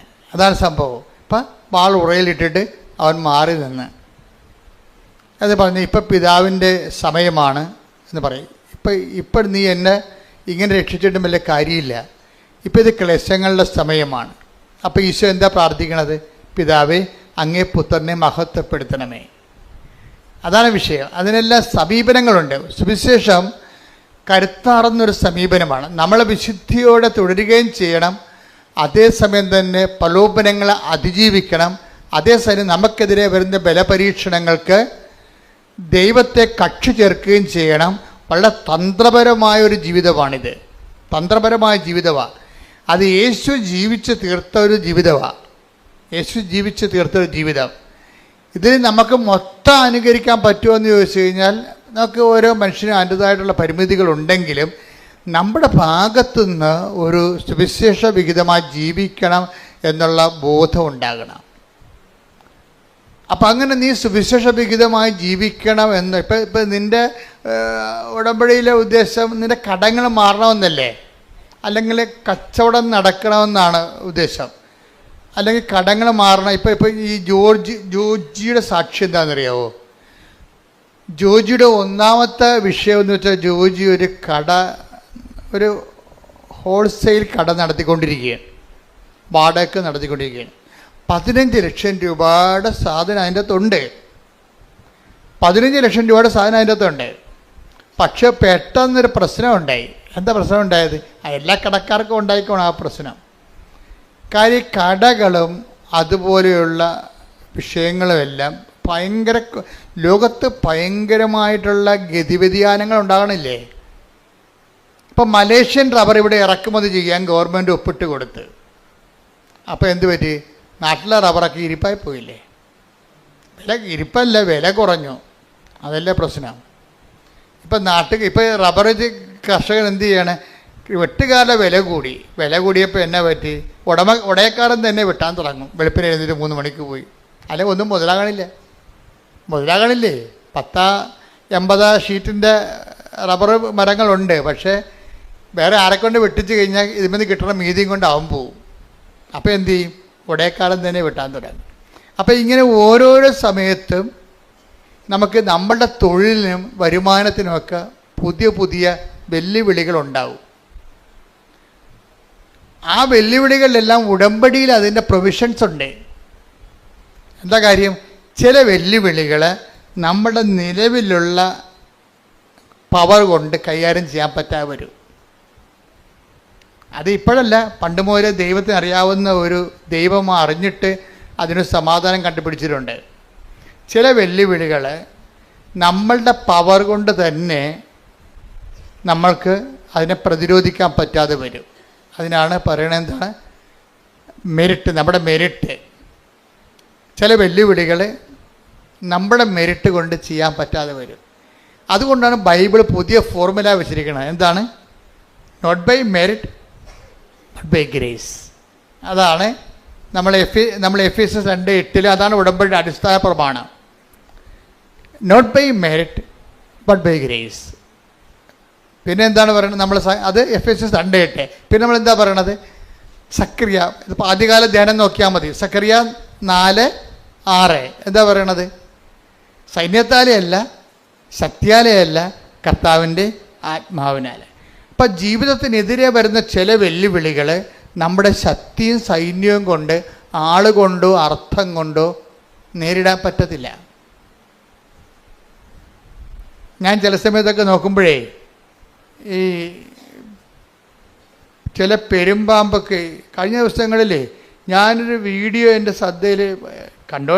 അതായത് എന്തോ സീരിയസ് ആയിട്ടുള്ള കാര്യം നോക്കേണ്ട സമയത്ത് വേറൊരു വീഡിയോ കയറി വന്നു. എന്ന് വെച്ച് കഴിഞ്ഞാൽ ഒരു ആമ, ഒരു പട്ടി ഇങ്ങനെ വായിൽ ഇങ്ങനെ വാ പൊളിച്ചുകൊണ്ട് അതിൻ്റെ നാക്കൊക്കെ നീട്ടിക്കൊണ്ട് ഇങ്ങനെ കിതച്ചുകൊണ്ട് ഒരു ആമയുടെ അടുത്ത് നിൽക്കുകയാണ്. കുഞ്ഞാമ അല്ലെങ്കിൽ അപ്പോൾ ഈ പട്ടി നാക്ക് നീട്ടിക്കൊണ്ട് നിൽക്കുന്ന സംഭവം ആമ എന്തോ അനങ്ങണ പോലെ കണ്ട് ആമ അതിൻ്റെ തോട്ടിൽ നിന്ന് തല വലിച്ച് പുറത്തിട്ടിട്ട് പട്ടിയുടെ നാക്കെ കയറി കടിച്ചോടുകൂടി പട്ടി കിടന്ന് കാറിയിട്ട് പട്ടി പെടുന്ന പാട്. ഒരു കുഞ്ഞാമ കടിച്ചിട്ട് അവൻ കാറിയിട്ട് അതിനെ ആമയുണ്ടെങ്കിൽ പട്ടിയുടെ നാക്കൊന്നും കടി വിടണില്ല. ഒരു പ്രത്യേക സിറ്റുവേഷൻസ് എന്ന് പറഞ്ഞാൽ ഈ ജീവിതത്തിൽ ഇതുപോലെ നമ്മൾക്ക് നിസ്സാരമാകുന്ന വിഷയങ്ങൾ കയറി നമ്മളെ വല്ലാതെ അങ്ങോട്ട് പിടിക്കും. ഒരു ആമയാണെന്ന് പറഞ്ഞൊരു പട്ടി, പക്ഷേ ആമ കടിവിട്ടിട്ടല്ലേ പട്ടിക്ക് പോകാൻ പറ്റത്തുള്ളൂ. അപ്പോൾ നമ്മൾ നിസ്സാരമല്ലെന്നാണ് പട്ടിയും കണ്ടത്. അതാണ് എൻ്റെ വൈകിട്ട് നോക്കി എൻ്റെ പോയി നിന്നത്. പക്ഷേ അത് കയറി പിടിച്ച്. ഇതുപോലെ നിസ്സാര പ്രശ്നങ്ങളും നമ്മളെ വല്ലാണ്ട് രീതിയിൽ ബാധിക്കും. ഇങ്ങനെ നിസ്സാര പ്രശ്നങ്ങൾ വല്ലാതിൻ്റെ ബാധിക്കുമ്പോൾ തന്നെയാണ് നമ്മളെന്ത് ചെയ്യും? ഇങ്ങനെയുള്ള അലപലാതി തരങ്ങളൊക്കെ ജീവിതത്തിൽ നിന്ന് ഒഴിവാക്കാൻ വേണ്ടിയാണ് പ്രൊട്ടക്ഷന് വേണ്ടി നമ്മൾ ഉടമ്പടിയിൽ ഒരു പ്രൊവിഷൻ ഉണ്ട്. പ്രൊട്ടക്ഷൻ, സംരക്ഷണം എന്ന് വെച്ച് കഴിഞ്ഞാൽ നമ്മൾ ഈ വഴിയിലൊരു അപകടമാണെന്ന് കണ്ടാൽ കർത്താവ് നമ്മളെ അതവിടെ ചെന്ന് ചാടാതിരിക്കാൻ വേണ്ടി വേറെ വഴിയിലൂടെ കൊണ്ടുപോകും. ഇപ്പോൾ വേറെ വഴി ഉണ്ടാകുമോ? ശരിക്കും പറഞ്ഞാൽ പ്രാർത്ഥിക്കാത്തത് കൊണ്ടാണ് നമ്മൾ ഈ വഴി ചെന്ന് ചാടണത്. എല്ലാത്തിനും സേഫായിട്ടുള്ള വഴികളുണ്ടാവും. നമുക്ക് സേഫ് തോന്നാത്തതിൻ്റെ കാരണം നമ്മുടെ പ്രാർത്ഥനാ ജീവിതത്തിൽ പുലിവാലുള്ളത് കൊണ്ടും പെരുമാറ്റത്തിൽ കുഴപ്പങ്ങളുള്ളത് കൊണ്ടുമാണ്. ഇപ്പോൾ ഉദാഹരണത്തിന് ഞാനൊരു കഥ, ഇപ്പം സമരക്കാരൻ്റെ കഥ പറയാം. സമരക്കാരൻ്റെ കഥ എന്താ? സമരക്കാരൻ്റെ കഥയല്ല, അത് നിങ്ങൾക്കറിയാം. അതല്ല, സമറിയായിലൂടെ ഈശോ ജെറുസലേമിലേക്ക് പോകാൻ വേണ്ടി 2 അപ്പോസ്തലന്മാരെ പറഞ്ഞു വിടും, യാക്കോബ് യോഹന്നാനും. അണ്ണന്മാർ നേരെ സമറിയായിൽ ചെല്ലും. അപ്പോൾ അവർ ചോദിക്കും എവിടെ പോകണമെന്ന് ചോദിക്കും. ജെറുസലേമിൽ പോകണമെന്ന് പറയും. അപ്പോൾ അവർ പറയും നിൻ്റെ കൈകാര്യം ഞങ്ങൾ വെട്ടുമെന്ന് പറയും. കാര്യം എന്താണ്? ഞങ്ങൾ സമരക്കാരാണ്, നിങ്ങൾ ജാരസന്തതി എന്നാണ് ഞങ്ങളെ വിളിക്കണത്. നിങ്ങൾ ജെറുസലേം ദേവാലയത്തിൽ നിങ്ങൾ കയറ്റത്തില്ല, അതുകൊണ്ട് നിങ്ങളിവിടെ കൂടി ജെറുസലേം ദേവാലയത്തിൽ പോകാൻ അനുവദിക്കത്തില്ലെന്ന് പറയും. ഇവർ ക്ഷുഭിതരായി പ്രശ്നമായി യേശുവിൻ്റെ അടുത്ത് വരും. കംപ്ലൈൻറ്റ് പറയുമ്പോൾ കർത്താവ് പറയുന്നത് എന്തിനാണ്? നിങ്ങളെന്തിനാ ആ വഴിക്ക് പോയത്? വേറെ വഴി ഉണ്ടായിരുന്നില്ല എന്ന് പറയും. അത് മറ്റൊരു വഴിക്ക് പോയെന്ന്. അതാണ് take the word of God. സ്തുതിക്കട്ടെ, ഹല്ലേലൂയ. ലൂക്ക 9:56. ലൂക്ക 9:56. അവർ മറ്റൊരു ഗ്രാമത്തിലേക്ക് പോയി. മറ്റൊരു ഗ്രാമത്തിലേക്ക്. അപ്പം നിങ്ങൾക്ക് പോയാൽ മതിയല്ല, അതിന് പ്രൊവിഷൻ ഉണ്ടാകും. അപ്പോൾ ഈ വഴി അല്ലാതെ വേറെ വഴിയുണ്ട്. ഇവർക്ക് എന്താ പ്രശ്നം? ഇവർ കണ്ടത്തടിക്കും മുണ്ടത്തടി എന്ന് പറഞ്ഞ് നടക്കുന്ന പാർട്ടിയാണ്. അവർക്ക് അവരുടെ തല തീയും എന്താ ഉടമ്പടിയൊക്കെ എടുത്ത് കർത്താവിൻ്റെ കൂടെ ഉടമ്പടി ജീവിതമാണെങ്കിലും കൈയിരിപ്പത്തിരി മോശമാണ്. അവിടെ പ്രശ്നം. ഈ അപ്പോസ്തലന്മാരല്ലേ, അപ്പോസ്തലന്മാർ കർത്താവിൻ്റെ കൂടെ ജീവിച്ചുകൊണ്ട് ഫോർമാറ്റ് ചെയ്തുകൊണ്ട് ജീവിക്കണമല്ല. പക്ഷേ യവന്മാരുടെ കൈയിരിക്കണത് ശത്രുക്കളുടെ തലയിൽ തീയും ഗന്ധകവും വീഴണമെന്നുള്ള ആഗ്രഹക്കാരാണ്. ഉടമ്പടിയൊക്കെയാണ് കാര്യം ശരി, പക്ഷേ നമ്മളെ തൊട്ട് കഴിഞ്ഞാൽ അവൻ്റെ തല തെറിക്കണമെന്നുള്ള മെൻറ്റാലിറ്റി ഉള്ള ആൾക്കാരാണ്. ഈ മെൻറ്റാലിറ്റിയുമായിട്ട് കർത്താവിൻ്റെ കൂടെ ജീവിക്കാൻ പാടാണ്. ഉടമ്പടി ജീവിതം മുന്നോട്ട് പോകത്തില്ല. അതുകൊണ്ട് അവരിൽ തന്നെയുള്ള വിഷമൊക്കെ പുറത്ത് ചാടിച്ചിട്ട് താണ് ഇവരെ ക്ലീൻ ചെയ്തെടുക്കണേ കർത്താവ്. ഇപ്പോൾ ഇഷ്യൂസ് ഉണ്ടാകുമ്പോൾ ഓർക്കുക, നിങ്ങളുടെ കയ്യിൽ എന്തോ കുഴപ്പമുണ്ടെന്ന് എൻ്റെ അർത്ഥം. അവൻ്റെ കുഴപ്പമുണ്ടെന്നല്ല പ്രശ്നം. ബൈബിളിൽ കാണിക്കുന്ന രീതികൾ വ്യത്യാസമുണ്ട്. നിങ്ങളുടെ ജീവിതത്തിലെ കുടുംബത്തിലെ അയൽവാസികളുമായിട്ട് പ്രശ്നങ്ങളുണ്ടെങ്കിൽ അതിൻ്റെ അർത്ഥം അവർക്ക് പ്രശ്നമുണ്ടെന്നല്ല, നിങ്ങൾക്കെന്തോ പ്രശ്നമുള്ളതായിട്ട് ദൈവത്തിന് തോന്നണം. നിങ്ങളുടെ കയ്യിൽ ഇരിക്കുന്നത് നാട്ടുകാരുടെ തലയെ തീയും ഗന്ധകവും വീഴാൻ വേണ്ടിയാണ് നിങ്ങൾ നിലകൊള്ളേണ്ടത്. ക്രിസ്തുവിനെ കൂടെ നടക്കുന്നത്. പക്ഷെ അതിൻ്റെ കഥയൊന്നുമില്ല. ഉടമ്പടി എടുത്തിട്ടുണ്ട്, പക്ഷെ നാട്ടുകാരുടെ തല പോകണമെന്നാണ് നിങ്ങൾ ഉദ്ദേശിക്കുന്നത്. അങ്ങനെയുള്ള കോമ്പറ്റീഷൻ അല്ലാത്ത അലവലായ തരങ്ങളൊക്കെ കയ്യിലുള്ളത് കാരണം ഇതിനെ ഒന്ന് കറകളഞ്ഞെടുക്കാൻ വേണ്ടി ഇടയ്ക്ക് ഉടമ്പടിക്കാലത്ത് ഇഷ്യൂസ് ഉണ്ടാകും. ഇപ്പം നിങ്ങൾ ഓർക്കും ഉടമ്പടി എടുക്കുമ്പോൾ ചില ആൾക്കാർ പറയില്ലേ, എൻ്റെ ഉടമ്പടി ഒന്ന് കയറട്ടെ, അവൾക്കൊരു പണി കൊടുക്കാമെന്ന് പറയുക. 90 ദിവസം കഴിയട്ടെന്നൊക്കെ പറയത്തില്ലേ, 90 ദിവസം കഴിയട്ടെന്ന്. ഇങ്ങനെ കുറേ പെലിച്ചാളികൾ ഉടമ്പടി എടുത്തിട്ടുണ്ട്. വെച്ച് കഴിഞ്ഞാൽ ആ ഉടമ്പടിക്കാലം കഴിയുമ്പോൾ നിങ്ങൾക്ക് ഇത് എങ്ങനെ വ്രതം പോലെ ഒന്ന് അനുഷ്ഠാനമായിട്ട് തിരിക്കും. ഇതിങ്ങനെ ഈ ഉടമ്പടിക്കാലം ഒന്ന് അനുഷ്ഠാനം പോലെ വെള്ളമടിക്കാതെയും നാട്ടുകാരുടെ മേക്കെട്ട് കയറാതെയൊക്കെ മര്യാദയൊക്കെ ഇങ്ങനെ നല്ല പിള്ള ചമഞ്ഞ് ജീവിക്കും. എന്നിട്ട് ഇവരുടെ ഉള്ളിലെന്താണ് കൂട്ടിക്കൂട്ടി വെക്കും പക. എന്നിട്ട് ഉടമ്പടി കഴിയുമ്പോൾ എല്ലാത്തിനും കൂടി ഒറ്റത്തവണ തീർപ്പാക്കും. ഒറ്റത്തവണ തീർപ്പാക്കും. അപ്പം അങ്ങനെ വരുമ്പോഴുണ്ടാകുന്ന പ്രശ്നം എന്ന് വെച്ചാൽ നമ്മൾ ദൈവത്തെ പരീക്ഷിക്കേണ്ട തുല്യമാണ്. അതുകൊണ്ട് ഇങ്ങനെയുള്ള സ്വഭാവം ഉടമ്പടിക്ക് പറ്റാത്ത പേഴ്സണാലിറ്റി ആണെങ്കിൽ ഇടയ്ക്കിടയ്ക്ക് പ്രശ്നങ്ങൾ ഉണ്ടായിക്കൊണ്ടിരിക്കും. ഇപ്പോൾ ഉടമ്പടി എടുക്കുമ്പോൾ പ്രവടാന്ന് പ്രശ്നങ്ങൾ കൂടുകയാണെങ്കിൽ നിങ്ങൾ ഓർക്കണം, ദൈവതിരുസന്നിധി നിങ്ങൾ ഉടമ്പടിക്ക് കൊള്ളാത്ത പേഴ്സണാലിറ്റി ആണെന്ന്. ദൈവം നിങ്ങളെ പരുവപ്പെടുത്താൻ ഉദ്ദേശിക്കുന്നു. You got the point. മനസ്സിലായില്ലേ? നിങ്ങൾ ഉടമ്പടി എടുത്തതിന് ശേഷം അടിക്കടി പ്രശ്നങ്ങളുണ്ടാവും. അതിന് മുമ്പ് അതിൻ്റെ അർത്ഥം എന്താ? ദൈവം നിങ്ങളെ നോട്ടം വെച്ചിരിക്കുന്നു. എന്താ കാര്യം? നിങ്ങളെ ഉടമ്പടിക്ക് പറ്റാത്ത ഉരുപ്പടിയാണ്. നിങ്ങളെ മുന്നോട്ട് കൊണ്ടുപോകണമെന്നുണ്ടെങ്കിൽ കുറച്ച് പ്രശ്നങ്ങൾ ഉണ്ടാക്കിയിട്ട് നിങ്ങളെ പരുവപ്പെടുത്തി ചിലയിടത്തൊക്കെ തോറ്റു കൊടുക്കേണ്ടി വരും, ചിലയിടത്ത് കർത്താവിനെ പ്രതി ക്ഷമിച്ചു കൊടുക്കേണ്ടി വരും, ചിലയിടത്ത് ശാന്തതയാകേണ്ടി വരും. അതുകൊണ്ടാണ് പറയണത്. ആ വായിച്ച സുഷ്മത ദേവാലയത്തിലേക്ക് പോകും വിട്ടിയുടെ അതൊന്ന് വായിച്ചേ. സഭാപ്രസംഗി 5:1 വായിച്ചേ. ദേവാലയത്തിലേക്ക് പോകുമ്പോൾ പറഞ്ഞ ദേവാലയത്തിലേക്ക് പോകുമ്പോൾ സൂക്ഷ്മതയുള്ളവനായിരിക്കുക, ശ്രദ്ധിച്ചു കേൾക്കാൻ അടുത്തു ചെല്ലുന്നതാണ് വിഡ്ഢിയുടെ ബലിയർപ്പണത്തെക്കാൾ ഉത്തമം. ബലിയർപ്പണം അത് ആചാരാനുഷ്ഠാനം, ഉടമ്പടിയുടെ ആചാരാനുഷ്ഠാനങ്ങളൊക്കെ നടത്തും. പക്ഷെ എന്താ പ്രശ്നം? അതേസമയം ശ്രദ്ധ ഉണ്ടാകത്തില്ല. ദൈവികമായ കാര്യങ്ങളിൽ തങ്ങൾ ഉടമ്പടിയിലാണെന്നുള്ളതിനെക്കുറിച്ച് ബോധം ഉണ്ടാകത്തില്ല. ആചാര അനുഷ്ഠാനങ്ങളൊക്കെ ഉടമ്പടി പ്രകാരമൊക്കെ ചെയ്തുകൊണ്ടിരിക്കും, ഓട്ടോമാറ്റിക്കായിട്ട് ചെയ്തുകൊണ്ടിരിക്കും. പക്ഷെ തങ്ങൾ ഉടമ്പടി ജീവിതത്തിലാണെന്നുള്ള ഉടമ്പടി ഒരു ജീവിതമാണെന്നോ ജീവിത രീതിയാണെന്നോ എന്നതിനെക്കുറിച്ച് ബോധം ഉണ്ടാകത്തില്ല. അങ്ങനെയുള്ള ആൾക്കാരാണ് ബൈബിള് വിഡ്ഢികളെന്ന് വിളിക്കണത്. അതാണ് വിഷയം. അപ്പം ആവശ്യമില്ലാത്ത നമ്മൾ വിഡ്ഢികളായിട്ട് കാര്യമില്ല. ഈ ഉടമ്പടി പക്കയായിട്ട് ദൈവത്തിൻ്റെ വചനം അനുസരിച്ച് അവൻ എന്ത് കാര്യം വന്നാലും അവൻ പറയണ പോലെ ചെയ്യണം. അല്ല പത്രം കൊടുക്കുന്ന കാര്യത്തിൽ മാത്രമല്ല, അനാഥാലയത്തിൽ പോയി രോഗികളെ കുളിപ്പിക്കുന്ന കാര്യത്തിൽ മാത്രമല്ല, ജീവിതത്തിൽ എന്ത് സംഭവിച്ചാലും ഈ സമയത്ത് എന്താണ് ചെയ്യേണ്ടതെന്നുള്ള വചനത്തിൽ അതിൻ്റെ അകത്ത് സ്റ്റാറ്റ്യൂട്ടറി ഇൻസ്ട്രക്ഷൻസ് ഉണ്ട്. ആ സമയത്ത് എന്താണ് ചെയ്യേണ്ടത്? ഇപ്പം നമ്മൾ എന്താ, ഇപ്പം നമ്മൾ കൈ പൊള്ളിപ്പോയി, ശരി, അപ്പം ബെർണോൾ തൂക്കണം, ക്ലിയർ അല്ലേ? അപ്പം എന്താ ചെയ്യേണ്ടത്? ഒരു ഇഷ്യൂ വന്നു കഴിഞ്ഞാൽ അതിനുള്ള പൊടിക്കൈ എന്താണെന്ന് ബൈബിളുണ്ട്, അതേ ചെയ്യാൻ പറ്റും, അതേ അപ്ലൈ ചെയ്യാൻ പറ്റത്തുള്ളൂ. അല്ലെന്നുണ്ടെങ്കിൽ നിങ്ങൾ ഉടമ്പടിക്ക് പുറത്തു പോകും. നിങ്ങൾ അവൻ പറയണ പോലെ ചെയ്തോളാമെന്ന് പറഞ്ഞാലല്ല ഉടമ്പടി എടുത്തിരിക്കണേ.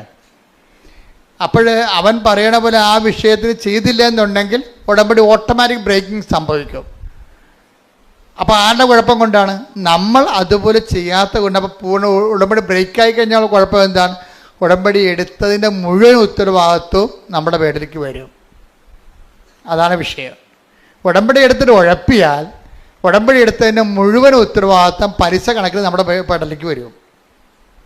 അപ്പോൾ ചില ആൾക്കാർ പറഞ്ഞു, അച്ഛാ ഞങ്ങൾ ഉടമ്പടി എടുക്കാൻ പേടിയായിരുന്നു അച്ഛാ, കാര്യം അത് തെറ്റിപ്പോയാൽ. പക്ഷേ എന്നാ പ്രശ്നം? ഇത് വെറുതെ ഉഴപ്പന്മാർക്ക് മാത്രമേ ഇത് പ്രശ്നമുള്ളൂ. അല്ലാത്തൊരു മര്യാദക്ക് ഉടമ്പടി സുന്ദരമായിട്ട് ജീവിച്ചിട്ട് ആയിരക്കണക്കിന് സാക്ഷ്യങ്ങളല്ല യൂട്യൂബിലുള്ളത്. അപ്പം അത് എളുപ്പമുള്ള കാര്യമാണ്. ഞാൻ സംസാരിച്ചുകൊണ്ടിരിക്കുന്ന കാര്യം എല്ലായിടത്തും ജീവിതത്തിൽ ഉഴപ്പിയിട്ടുണ്ട്. ആ പാരമ്പര്യം അനുസരിച്ച് ഇവിടെ വന്ന് ഉഴപ്പും. അതാണ് പ്രശ്നം. നിങ്ങൾ ജീവിതം മൊത്തം ഉഴപ്പിയ പാർട്ടി ആയിരിക്കും. പക്ഷെ നിങ്ങൾ ഉടമ്പടി എടുക്കുമ്പോഴെങ്കിലും നിങ്ങളുടെ ആ സ്വഭാവം ഒന്ന് മാറ്റി വെക്കണം, നല്ലതായിരിക്കും. എന്തെടുത്താലും പകുതിയാക്കത്തില്ല. കുറേ പേരും തുടങ്ങി വെക്കും. ആദ്യം ചായക്ക തുടങ്ങും, അത് പകുതിയാക്കാതെ നാട്ടുകാരെ കാജ് കൊണ്ടുപോകും. പിന്നെ പശു വളർത്തൽ തുടങ്ങും, അത് പിന്നെ കുറച്ച് കഴിയുമ്പോൾ അത് ഒഴിവാക്കും. ഇങ്ങനെ കുറേ തുടങ്ങി പകുതിക്ക് ഇട്ട് വസ്തു വിറ്റുമാറ്റി തെണ്ടികളായ ആൾക്കാരും നാട്ടിലുണ്ട്. എന്താ കാര്യം? ഒന്നിറ്റത്തും കോൺസെൻട്രേറ്റ് ചെയ്യത്തില്ല, ഒരു സാധനത്തിലും കോൺസെൻട്രേറ്റ് ചെയ്യത്തില്ല. വീട്ടിൽ കോഴിയും പശുവിനൊക്കെ വിട്ടിട്ടും പുള്ളി രാഷ്ട്രീയത്തിൻ്റെ മെമ്പറാകാൻ വേണ്ടി നടക്കും. പിന്നെ എങ്ങനെ ഇതൊക്കെ ജീവിക്കണത്? അങ്ങനെ ആൾക്കാരെ കണ്ടിട്ടില്ലേ നിങ്ങൾ? വീട്ടിൽ കുറേ കാര്യങ്ങൾ തുടങ്ങി വെക്കും, എന്നിട്ട് കുറച്ച് കഴിയുമ്പോൾ രാഷ്ട്രീയത്തെക്കാരെ ആരെങ്കിലും കാണുകയാണെങ്കിൽ പിന്നെ അതിൻ്റെ പുറകെ നടക്കും, വീട്ടിൽ നിൽക്കത്തുമില്ല. ഇതെന്നുവെച്ചാൽ ഈ ജീവികളൊക്കെ വളരണമെന്നുണ്ടെങ്കിൽ സമയാസമയങ്ങളിൽ മരുന്നും ഭക്ഷണമൊക്കെ കൊടുക്കാതെ വളരത്തില്ല. ശ്രദ്ധ, ഇതിനാണ് ശ്രദ്ധ എന്ന് പറയുന്നത്. ഉടമ്പടി നിങ്ങൾ പോകണമെങ്കിൽ ഉടമ്പടിയുടെ ഒരു ശ്രദ്ധയുണ്ട്, ശ്രദ്ധയുള്ള ജീവിതമുണ്ട്. എനിക്ക് തോന്നുന്നത് ഒരു 70% പേർക്ക് ഈ ശ്രദ്ധയുണ്ട്. ഞാൻ 30% ടാർഗറ്റ് ചെയ്യണത്. കാര്യം എനിക്ക് നിങ്ങളുടെ സാക്ഷ്യം കൊണ്ട് മുതലാകണില്ല, അതുകൊണ്ടാണ്. കാര്യം ഉടമ്പടി ഒരു പെർഫെക്റ്റ് ഫോർമുലയാണ്. അത് ഒരുമാതിരിപ്പെട്ട ഏത് മന്ദബുദ്ധിയും അതൊന്ന് ആക്ടിവേറ്റ് ചെയ്താൽ നല്ല റിസൾട്ട് വരേണ്ടതാണ്. ചില ആൾക്കാർക്ക് 2 പ്രാവശ്യം പുതുക്കിയിട്ടും 0 റിസൾട്ടാണ്. 2 പ്രാവശ്യം പുതുക്കി, പക്ഷേ 0 റിസൾട്ടാണ്. എന്താ കാര്യം? ഞാൻ നേരത്തെ പറയാറുള്ള പോലെ വവ്വാല് കടിച്ച അത്തിക്കാ പോലെയാണ്, പകുതി കടിക്കും, എല്ലാ പഴുത്തരിക്കും കടിക്കും, ഒരെണ്ണം മുഴുവനായിട്ട് തിന്നത്തില്ല, മൊത്തം താഴെ കിടക്കണം കാണാം. എല്ലാ പല്ലൊക്കെ സ്വഭാവമാണ്, കണ്ണും മൂക്കും കാണാൻ പാടില്ലാതെ കണ്ട പഴത്തെ എല്ലാം കയറി കടിക്കും. എന്നിട്ട് പഴു തിന്ന് കഴിയുമ്പോൾ അത് താഴെ പോകും. എന്ന് വെച്ചാൽ എല്ലാത്തിനെയും പകുതി ചെയ്യും. ഉടമ്പടിയുടെ എല്ലാത്തിൻ്റെയും പകുതി ചെയ്യും. ഒന്ന് പ്രാർത്ഥിച്ച്, കർത്താവ് ദൈവമേ, പൂർണ്ണമായ ദൈവസ്നേഹത്തോടെ പൂർണ്ണ ഉടമ്പടി ചെയ്ത് ഉടമ്പടി ദൈവ പൈതലിന്റെ പെരുമാറ്റ രീതിയോടെ സുവിശേഷ ജീവിതം നയിക്കാൻ ഞങ്ങളെ സഹായിക്കണമേ. ശ്രദ്ധിക്കട്ടെ,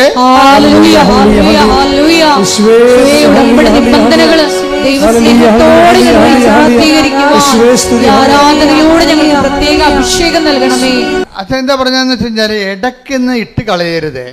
അത് ഇതിൻ്റെ ഒരു പ്രോസസ്സിംഗ് എന്ന് പറയണത്, നിങ്ങളിപ്പോൾ ഞാൻ ജോജിയുടെ കഥ പറഞ്ഞില്ലേ, ജോജിയുടെ കുറേ സാക്ഷ്യങ്ങൾ, ഒറ്റ ശ്വാസത്തിൽ 4 നല്ല സാക്ഷ്യങ്ങളാണ് അത് പറയുന്നത്. അപ്പം അദ്ദേഹത്തിൻ്റെ വിഷയം വെച്ചാൽ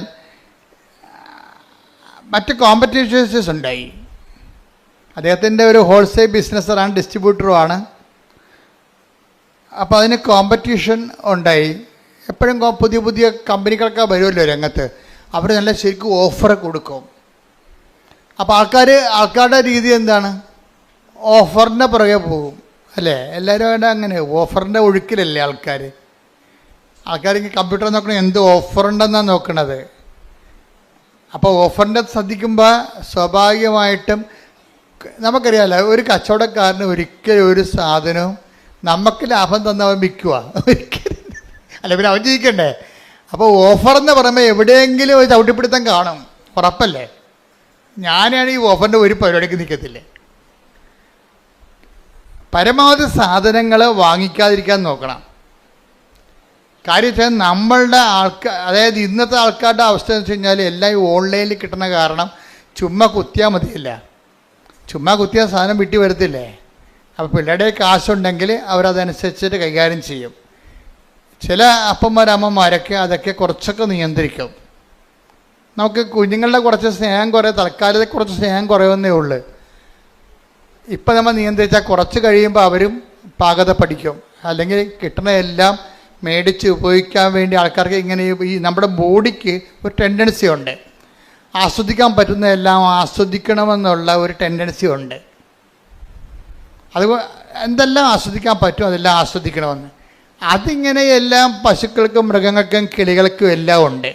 മനുഷ്യൻ്റെ ഒരു പ്രശ്നം എന്ന് വെച്ച് കഴിഞ്ഞാൽ നമുക്ക് പറ്റാത്തതിനോട് നോ പറയാനുള്ള ഒരു ഫോർമേഷൻ ഉണ്ടാണ്. പറ്റാത്തതിനോട് ആവശ്യമില്ലാത്തത് പലതും ആവശ്യമില്ലാത്ത കാര്യങ്ങളാണ്. നിങ്ങളുടെ വീട്ടിലേക്ക് നോക്കിക്കഴിഞ്ഞാൽ ആക്രി സാധനം തന്നെ മിക്കവാറും ഒരു ലോഡേ കയറ്റാനുണ്ടാവും. നമ്മുടെ വീടുകളിലൊക്കെ നോക്കിക്കഴിഞ്ഞാലേ ഒരു ലോഡൊക്കെ ഇതൊക്കെ എവിടെ കൊണ്ടേ കുഴിച്ചിടുവോ എന്ന് പറഞ്ഞ് തലയിലും കെട്ടി നിൽക്കണ കാണാം. എന്താ കാര്യം? ഓരോരോ ആക്രാന്തത്തിന് വാങ്ങിച്ചു കൂട്ടിയ സാധനങ്ങളാണ്. ആ കാശും പോയി, അത് കെടായും പോയി, ഇപ്പോൾ ആവശ്യമില്ല. ഇതെല്ലാം കൊണ്ട് എവിടെ വെക്കും? എല്ലാം പൊടിയും പിടിച്ച് നാശകോടാലിയായി കിടക്കുകയാണ്. വെറുതെ ജാർഗൺ വസ്തുക്കളായിട്ട് കിടക്കുകയാണ്. അപ്പോൾ ഇതൊക്കെ കുഞ്ഞുങ്ങളെ ആദ്യമേ ട്രെയിൻ ചെയ്യുകയാണെങ്കിൽ അവരെ ട്രെയിൻ ചെയ്ത് വരും. ഒരു പ്രശ്നവുമില്ല. അങ്ങനെ എത്രയോ മാതാപിതാക്കന്മാരുണ്ട്. കളിക്കോപ്പ് പോലും ഞാൻ ഈ ദിവസങ്ങളിലൊരു വീഡിയോ കണ്ടത്, കളിക്കോപ്പൊന്നും അപ്പം മേടിച്ച് കൊടുക്കത്തില്ല. കാര്യം അപ്പൻ സൈക്കോളജിസ്റ്റാണ്. അപ്പൻ ചിൽഡ്രൻ സ്പെഷ്യലിസ്റ്റ് സൈക്കോളജിസ്റ്റാണ്. അപ്പോൾ അപ്പനെ അറിയാം. അപ്പനെ സംബന്ധിച്ചിടത്തോളം അപ്പനും അമ്മയും ചെറുപ്പക്കാരാണ്, രണ്ടുപേരും ജോലിക്കാരാണ്. കുഞ്ഞുങ്ങൾക്ക് കുറേ വീടുകളിൽ തന്നെയുള്ള കടലാസ് പെട്ടി അങ്ങനെ കുറേ സാധനങ്ങളൊക്കെ ഉണ്ട്.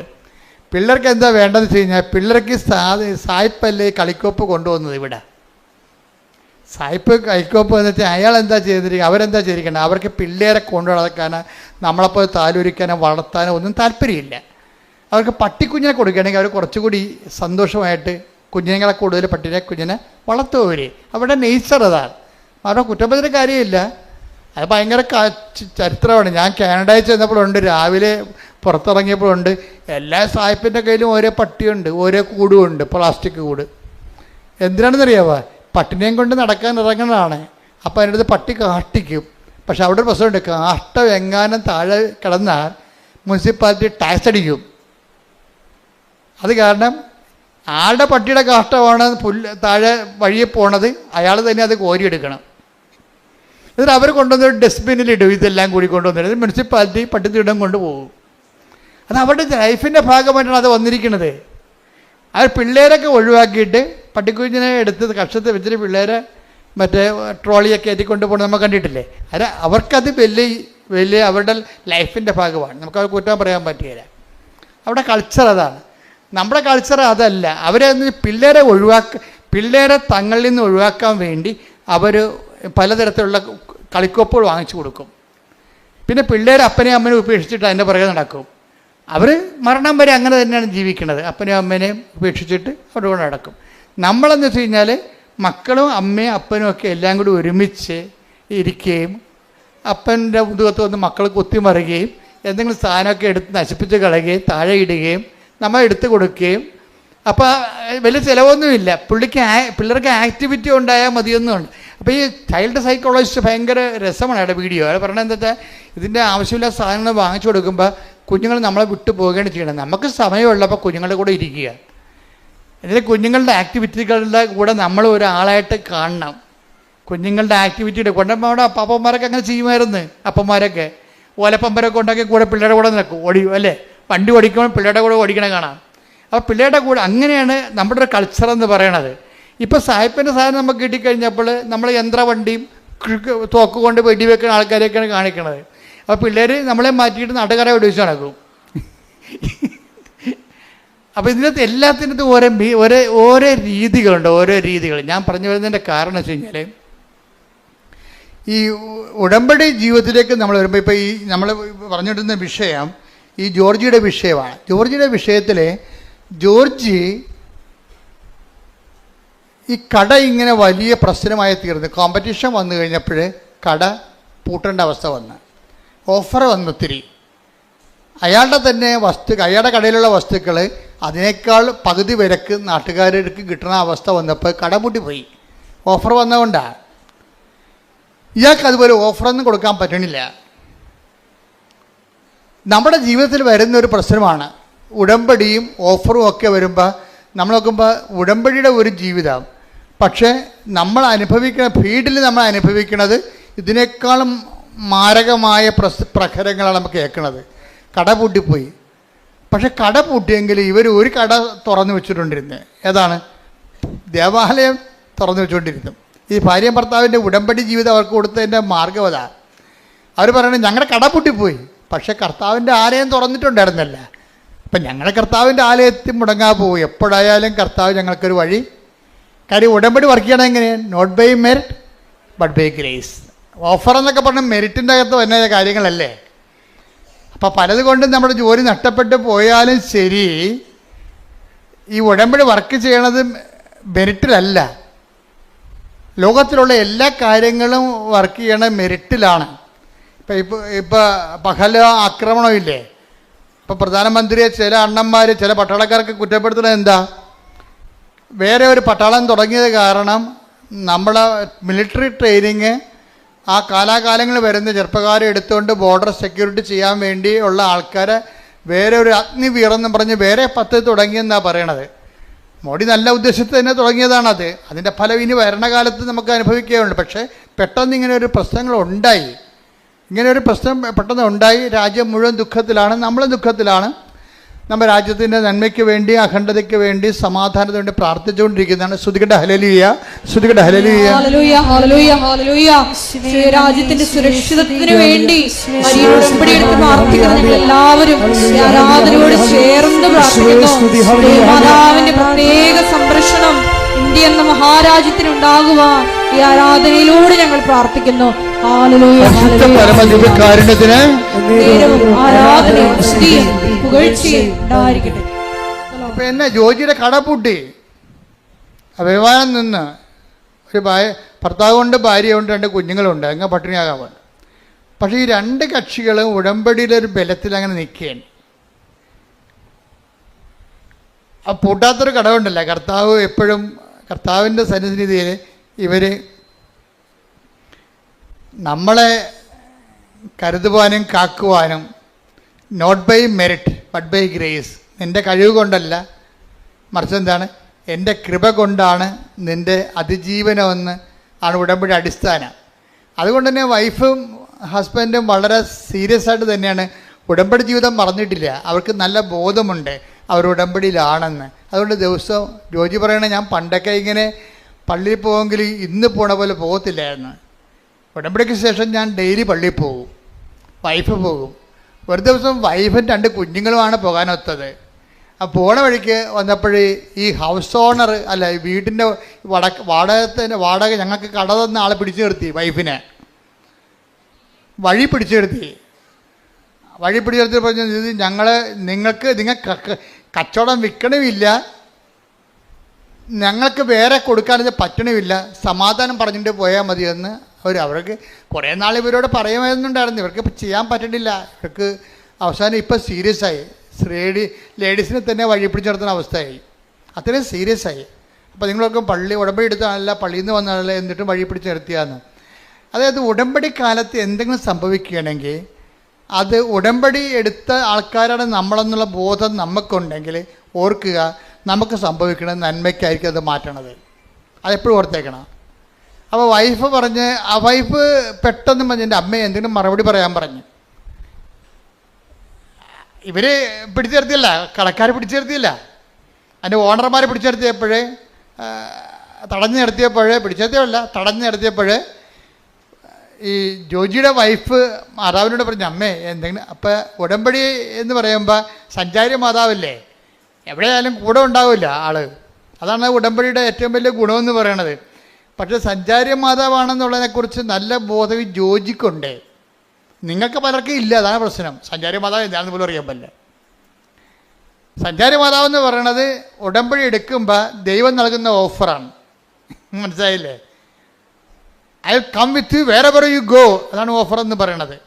പുറത്ത് നാട്ടുകാർ ഓഫർ എന്ന് പറയുന്നത് നമ്മളത് എന്താ പറയും? വാഗ്ദാനം എന്ന് പറയും. രണ്ടും ഒന്ന് തന്നെയാണ്. പുറത്ത് ആൾക്കാർ പറയണത്, കച്ചവടക്കാർ പറയണത് ഓഫർ എന്നാണ് പറയണത്. കർത്താവിൻ്റെ വചനത്തിന് നമുക്ക് വരുന്ന പ്രയാസങ്ങൾ അതിജീവിക്കാൻ വേണ്ടി ദൈവം തന്ന ഇൻസെൻറ്റീവിന് ബൈബിൾ പറയണ പേരെന്താണ്? പ്രാമിസ്. എന്താണ്? വാഗ്ദാനം. ഇപ്പോൾ ഒരു വാഗ്ദാനത്തിലൊരു സംഭവമാണ്. എന്താണ്? I will come with you wherever you go. നീ എവിടെ പോയാലും ഞാൻ നിൻ്റെ കൂടെ ഉണ്ടാകും. അപ്പോൾ അതിൻ്റെ അകത്ത് അതങ്ങനെയാണ് സഞ്ചാരി മാതാവ് ഉണ്ടാകണത്. അമ്മയുടെ മധ്യസ്ഥയിലല്ല ഉടമ്പടി എടുത്തിരിക്കണത്. അതുകൊണ്ട് അമ്മ നിൻ്റെ സങ്കടങ്ങളുടെ കാലത്ത് ഏത് സമയത്ത് ആ പ്രശ്നങ്ങളുള്ള കാരണം അമ്മ നിൻ്റെ കൂടെ 24 hours ഉണ്ടാകും. അതാണ് ഈ മുല്ലപ്പൂ മണവും മഴവില്ലും പലതരത്തിലുള്ള ആൾക്കാർക്ക് പല പല അനുഭവങ്ങൾ വരണില്ലേ? അത് എന്തുമാത്രം അനുഭവങ്ങളാണ് വരുന്ന ആൾക്കാർക്ക്. അതാണ് സഞ്ചാരി മാതാവ്. അപ്പോൾ ഇതിൻ്റെ ഈ ജോജി ഭയങ്കര ഇതിൻ്റെ ഒരാളാണ്. കാര്യം അമ്മ സഞ്ചാരി മാതാവാണെന്ന് വളരെ വ്യക്തമായിട്ട് വിശ്വസിച്ച് ജീവിക്കുന്ന ഒരാളാണ്. അത് വൈഫിനും അറിയാം. അപ്പോൾ അമ്മ ഇവർ തടഞ്ഞു നിർത്തുമ്പോൾ പറയും, അമ്മേ ഇതിനൊരു മറുപടി ഇപ്പം പറയണം എന്ന് പറയും. കാര്യം ഞങ്ങൾക്ക് മനസ്സിൽ മറുപടി. അപ്പോൾ അവർ പൈസ തന്നിട്ട് പോയാൽ മതി എന്നാണ് പറയണത്. ഉടനെ അമ്മ അവൾക്കൊരു മറുപടി കൊടുക്കും. പറയാം, മനസ്സിൽ തോന്നിക്കും. പറയാം, അവൾ നട്ടല്ലോട് പറയും, പിന്നെ ഞങ്ങളുടെ പകുതി നിങ്ങളുടെ കയ്യിലില്ലേ, അത് പകുതിയോളം വരും നിങ്ങൾക്ക് തരാനുള്ള വാടക ഇനത്തിൽ. പിന്നെ അത്രയും പകുതിയോളം ഞങ്ങളുടെ മെഷീനറീസ് അതിൻ്റെ അകത്തുണ്ട്, ഇൻസ്ട്രുമെൻറ്റ്സ്, ഉപകരണങ്ങൾ അതിൻ്റെ അകത്ത് കിടപ്പുണ്ട്. അത് നിങ്ങൾക്ക് ആവശ്യമുള്ള എടുത്തു. നിങ്ങളുടെ വിലക്ക് നിങ്ങൾക്ക് എന്തുമാത്രം കാശ് തരാനുണ്ട് അത്രയും ഉപകരണങ്ങൾ ആ കടയുടെ അകത്ത് കിടപ്പുണ്ട്. അതെടുത്തിട്ട് ബാക്കി ഇങ്ങോട്ട് തന്നാൽ മതി എന്ന് പറയും. So okay, clear. ആ ഒന്ന് സ്പോട്ടിൽ അതായത് ഈശോ പറഞ്ഞിട്ടുള്ളതാണത്. എന്താണ്? നിങ്ങൾ ന്യായാധിപന്മാരുടെ തിരുസന്നിധി ചെല്ലുമ്പോൾ എന്ത് പറയണം? Take the word of God. ശ്രുതിക്കട്ടെ, ഹല്ലേലൂയ ഹല്ലേലൂയ ഹല്ലേലൂയ ഹല്ലേലൂയ ഹല്ലേലൂയ. മത്തായി 10:19. മത്തായി 10:19. അവർ നിങ്ങളെ ഏൽപ്പിച്ചു കൊടുക്കുമ്പോൾ അവർ നിങ്ങളെ ഏൽപ്പിച്ചു കൊടുക്കുമ്പോൾ എങ്ങനെ പറയണമെന്നോ എന്ത് പറയണമെന്നോ നിങ്ങൾ ആകുലപ്പെടേണ്ട. നിങ്ങൾ പറയേണ്ടത് ആ സമയത്ത് നിങ്ങൾക്ക് നൽകപ്പെടും. കൈയെടുത്തോണ്ട് ശ്രദ്ധിക്കട്ടെ, ഹല്ലേലൂയ ഹല്ലേലൂയ. അതാണ് അച്ഛൻ ആദ്യമേ പറഞ്ഞത്. ഉടമ്പടിയിലായിരിക്കുമ്പോൾ നമുക്ക് ഉടമ്പടി ഒരു ബോധമാണ്. എന്താ ബോധം? നമ്മൾ എവിടെ ചെന്നാലും മുൻകൂട്ടി പറയേണ്ട കാര്യങ്ങളില്ല. ആ സമയത്ത് അറിവ് നൽകുന്ന സഞ്ചാരി മാതാവ് നമ്മുടെ കൂടെയുണ്ട്. അതുകൊണ്ടാണ് ജോജിയുടെ വൈഫ് പറഞ്ഞത്, അമ്മ ഇവിടെ ഉണ്ടല്ലോ, ഈ പെരുവഴിയിലാണെങ്കിൽ അമ്മ ഉണ്ടല്ലോ, ഇവരോട് സമാധാനം പറയാൻ പറയും. പെട്ടെന്നാണ് സമാധാനം പറയാം. ലൈറ്റ്നിങ് മിന്നൽ പോലെ സമാധാനം പറയും. അവരവരുടെ വഴിക്ക് പോകും. അവരെ വഴിക്ക് പോവുകയും ചെയ്യും. 3 ദിവസത്തിലുള്ള സാധനം റൈറ്റ് ഓഫ് ആകും. എല്ലാ കാര്യങ്ങളും പെട്ടെന്ന് ഇമ്മീഡിയറ്റ്. അപ്പോൾ ഇത്രയും നമ്മൾ ബലമുള്ളവരാണെന്ന് ഓർക്കണം. അതുകൊണ്ടാണ് ഞങ്ങൾ ഉടമ്പടി നിങ്ങൾ ഉഴപ്പരുതെന്ന് പറയേണ്ടതും. ഉടമ്പടി ഒരു ടെക്നിക്കലായിട്ടുള്ള ആക്ടിവേഷൻ അല്ലാതെ, ഇപ്പം മൊബൈൽ ആക്ടിവിറ്റി ചെയ്യത്തില്ലേ, ആ ബട്ടൺ കുത്തി ഈ ബട്ടൺ കുത്തി ഇങ്ങനെ കുത്തി സേവ് ചെയ്ത് സെൻഡ് ചെയ്ത് അങ്ങനെയുള്ള മെക്കാനിസം അല്ല ഉടമ്പടി. ഉടമ്പടി എന്ന് പറയുന്നത് ഒരു ജീവിത രീതിയും ഒരു ബിഹേവിയറിസമാണ്. Covenant is not a mechanism but a behaviourism. Behaviourism ഒന്നും അങ്ങോട്ട് പറയാൻ പറ്റത്തില്ല. ഒരു ബിഹേവിയർ ലൈഫാണത്. ദൈവത്തിന് തോന്നണം നമ്മൾ ഉടമ്പടി, നമ്മുടെ പെരുമാറ്റം കണ്ടാൽ ദൈവത്തിന് തോന്നണം നമ്മൾ ഉടമ്പടിയിലാണെന്നുള്ളത്. പ്രാർത്ഥിക്കുക, കർത്താവായ ദൈവമേ, ഉടമ്പടി ജീവിതമെന്ന പെരുമാറ്റ രൂപങ്ങളിലേക്ക് ഞങ്ങളെ പരിവർത്തനം ചെയ്യിക്കണമേ.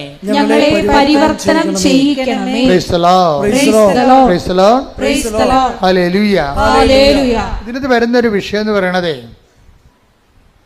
ഇപ്പം കരുണ കാണിക്കാൻ കുറച്ച് സമയമെടുക്കുകയാണെങ്കിൽ അത് പ്രെയർ ടൈമാണ്. മനസ്സിലായില്ലേ? ഉടമ്പടി 3 ആക്ടിവേഷൻ പ്രിൻസിപ്പിളുണ്ട്. എന്തൊക്കെയാണ്? Prayer, proclamation and practice. എന്തൊക്കെയാണ് ഉടമ്പടിയിലെ ആക്ടിവേഷൻ പ്രിൻസിപ്പിൾ 3 എണ്ണമാണ്. എന്താണ്? പ്രാർത്ഥന, പ്രഖ്യാപനം, പ്രയോഗം.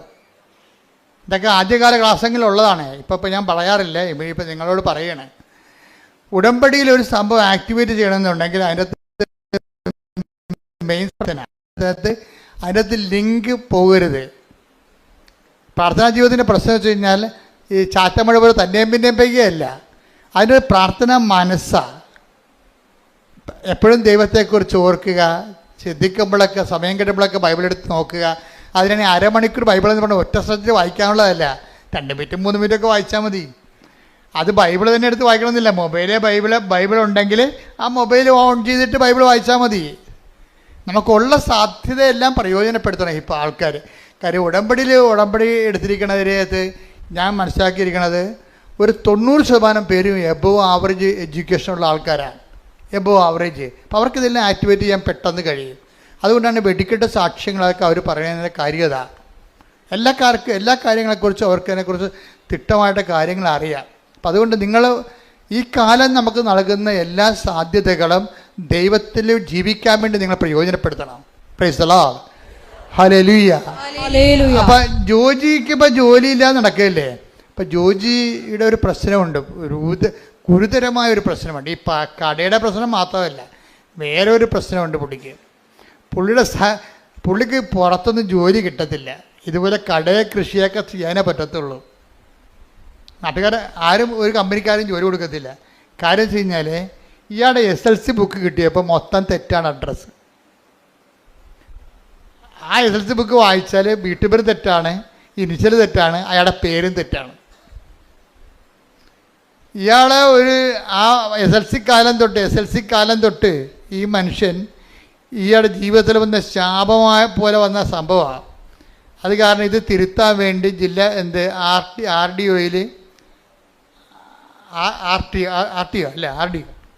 RDO അതുപോലെ തന്നെ തഹസിൽദാർ, അതുപോലെ തന്നെ വില്ലേജ് ഓഫീസർ, ഇങ്ങനെ ഗവൺമെൻറ് ഇതുപോലെയുള്ള തിരുത്തൽ സങ്കേതങ്ങളിലൊക്കെ പുള്ളിക്കാരൻ നടന്ന് ഒരു 2 കൊല്ലമൊക്കെ നടക്കും. അങ്ങനെ 20 വർഷം പല ഓഫീസിൽ കയറി ഇറങ്ങി ഇതിനു വേണ്ടി ഉണ്ടാകുന്ന അവർ ആവശ്യപ്പെടുന്ന എല്ലാ രേഖകളും ഉണ്ടാക്കിയിട്ടും ഇന്ന് വരെ ഒരു പുല്ലും നടന്നിട്ടില്ല. ആകപ്പാടെ വല്ലാത്ത ജീവിതം. ഇനി പഠിത്തത്തിൻ്റെ പരിപാടി നിർത്തി. എന്താ കാര്യം? സർട്ടിഫിക്കറ്റ് അഡ്രസ്സ് തെറ്റാണ്. ഇപ്പം നിങ്ങൾക്കറിയില്ല, പാസ്പോർട്ടിലൊക്കെ പേരൊക്കെ തരി കഴിഞ്ഞാൽ ഉള്ള അവസ്ഥ എന്തായിരിക്കും? ഒന്ന് റിജക്റ്റ് ചെയ്യും സംഭവം. ഇനിയുള്ള കാലങ്ങളിൽ നിങ്ങൾ വളരെ ശ്രദ്ധിക്കണം.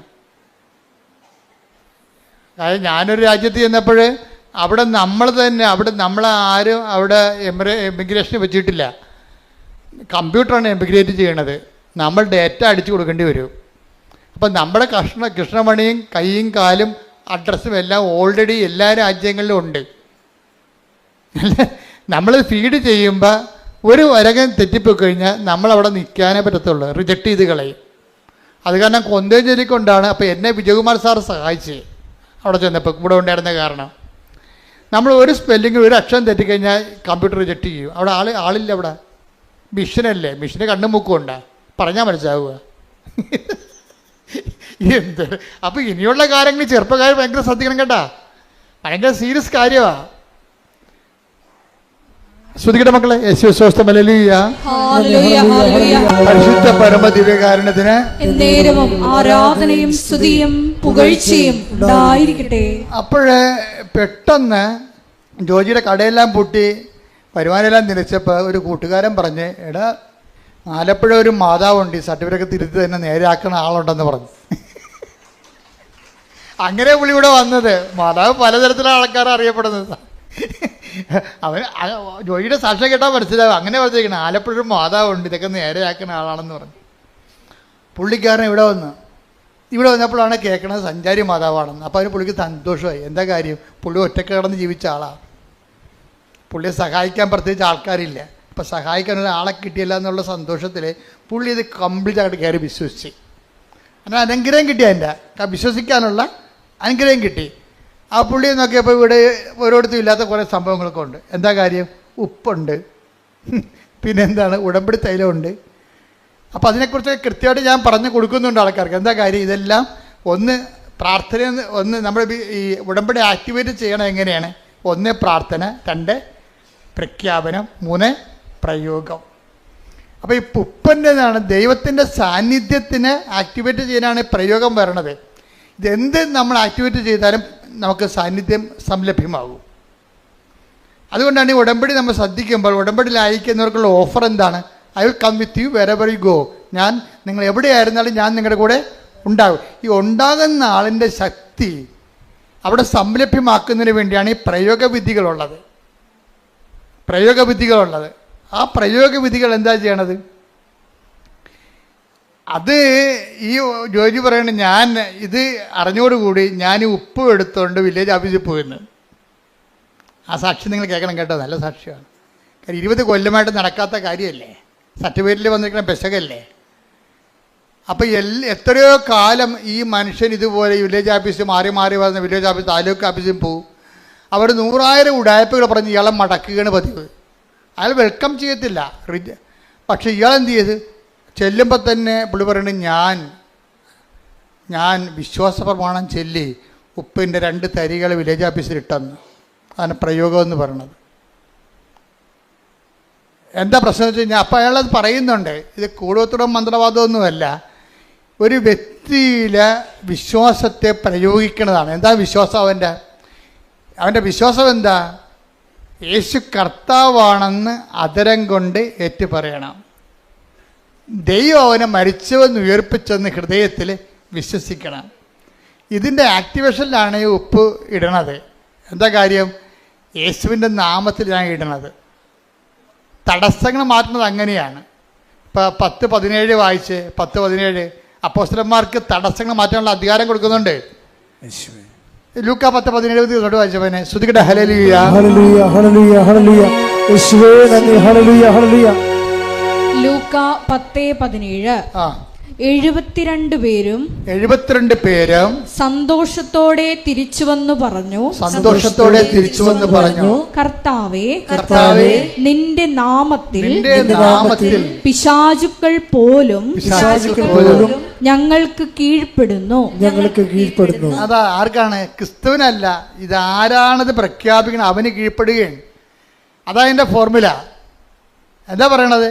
ഏറ്റു പറഞ്ഞ് 10:17 ലൂക്ക എന്താ പറഞ്ഞ? കർത്താവേ നിന്റെ നാമത്തിൽ പിശാചുക്കൾ പോലും ഞങ്ങൾക്ക് കീഴ്പ്പെടുന്നു. അപ്പൊ പിശാച് വരെ കീഴ്പ്പെടുന്നുണ്ടെങ്കിലും മനുഷ്യന്റെ നിയമങ്ങളൊക്കെ അതിന് താഴെ ഉള്ളൂ. അപ്പൊ ലോകത്ത് നിന്റെ ജീവിതത്തിന് അട്ടിമറിക്കുന്ന എല്ലാ ശക്തികളെയും തട്ടിത്താഴെയിടാൻ വേണ്ടിയുള്ള പ്രയോഗവിധികളാണ് വിശ്വാസ പ്രഖ്യാപനത്തിൽ വരണത്. കൈയടിച്ച് ശ്രദ്ധിക്കട്ടെ. ഹല്ലേലൂയ ഹല്ലേലൂയ. റോമ 10:9 ആകയാൽ യേശു കർത്താവാണ് എന്ന് അധരം കൊണ്ട് ഏറ്റുപറയുകയും ദൈവം അവനെ മരിച്ചവരിൽ നിന്ന് ഉയർപ്പിച്ചു എന്ന് ഹൃദയത്തിൽ വിശ്വസിക്കുകയും ചെയ്താൽ നീ രക്ഷ പ്രാപിക്കും. അപ്പൊ എല്ലാ തരത്തിലും രക്ഷപ്പെടുന്നതിനുള്ള ഫോർമുല എന്താണ്?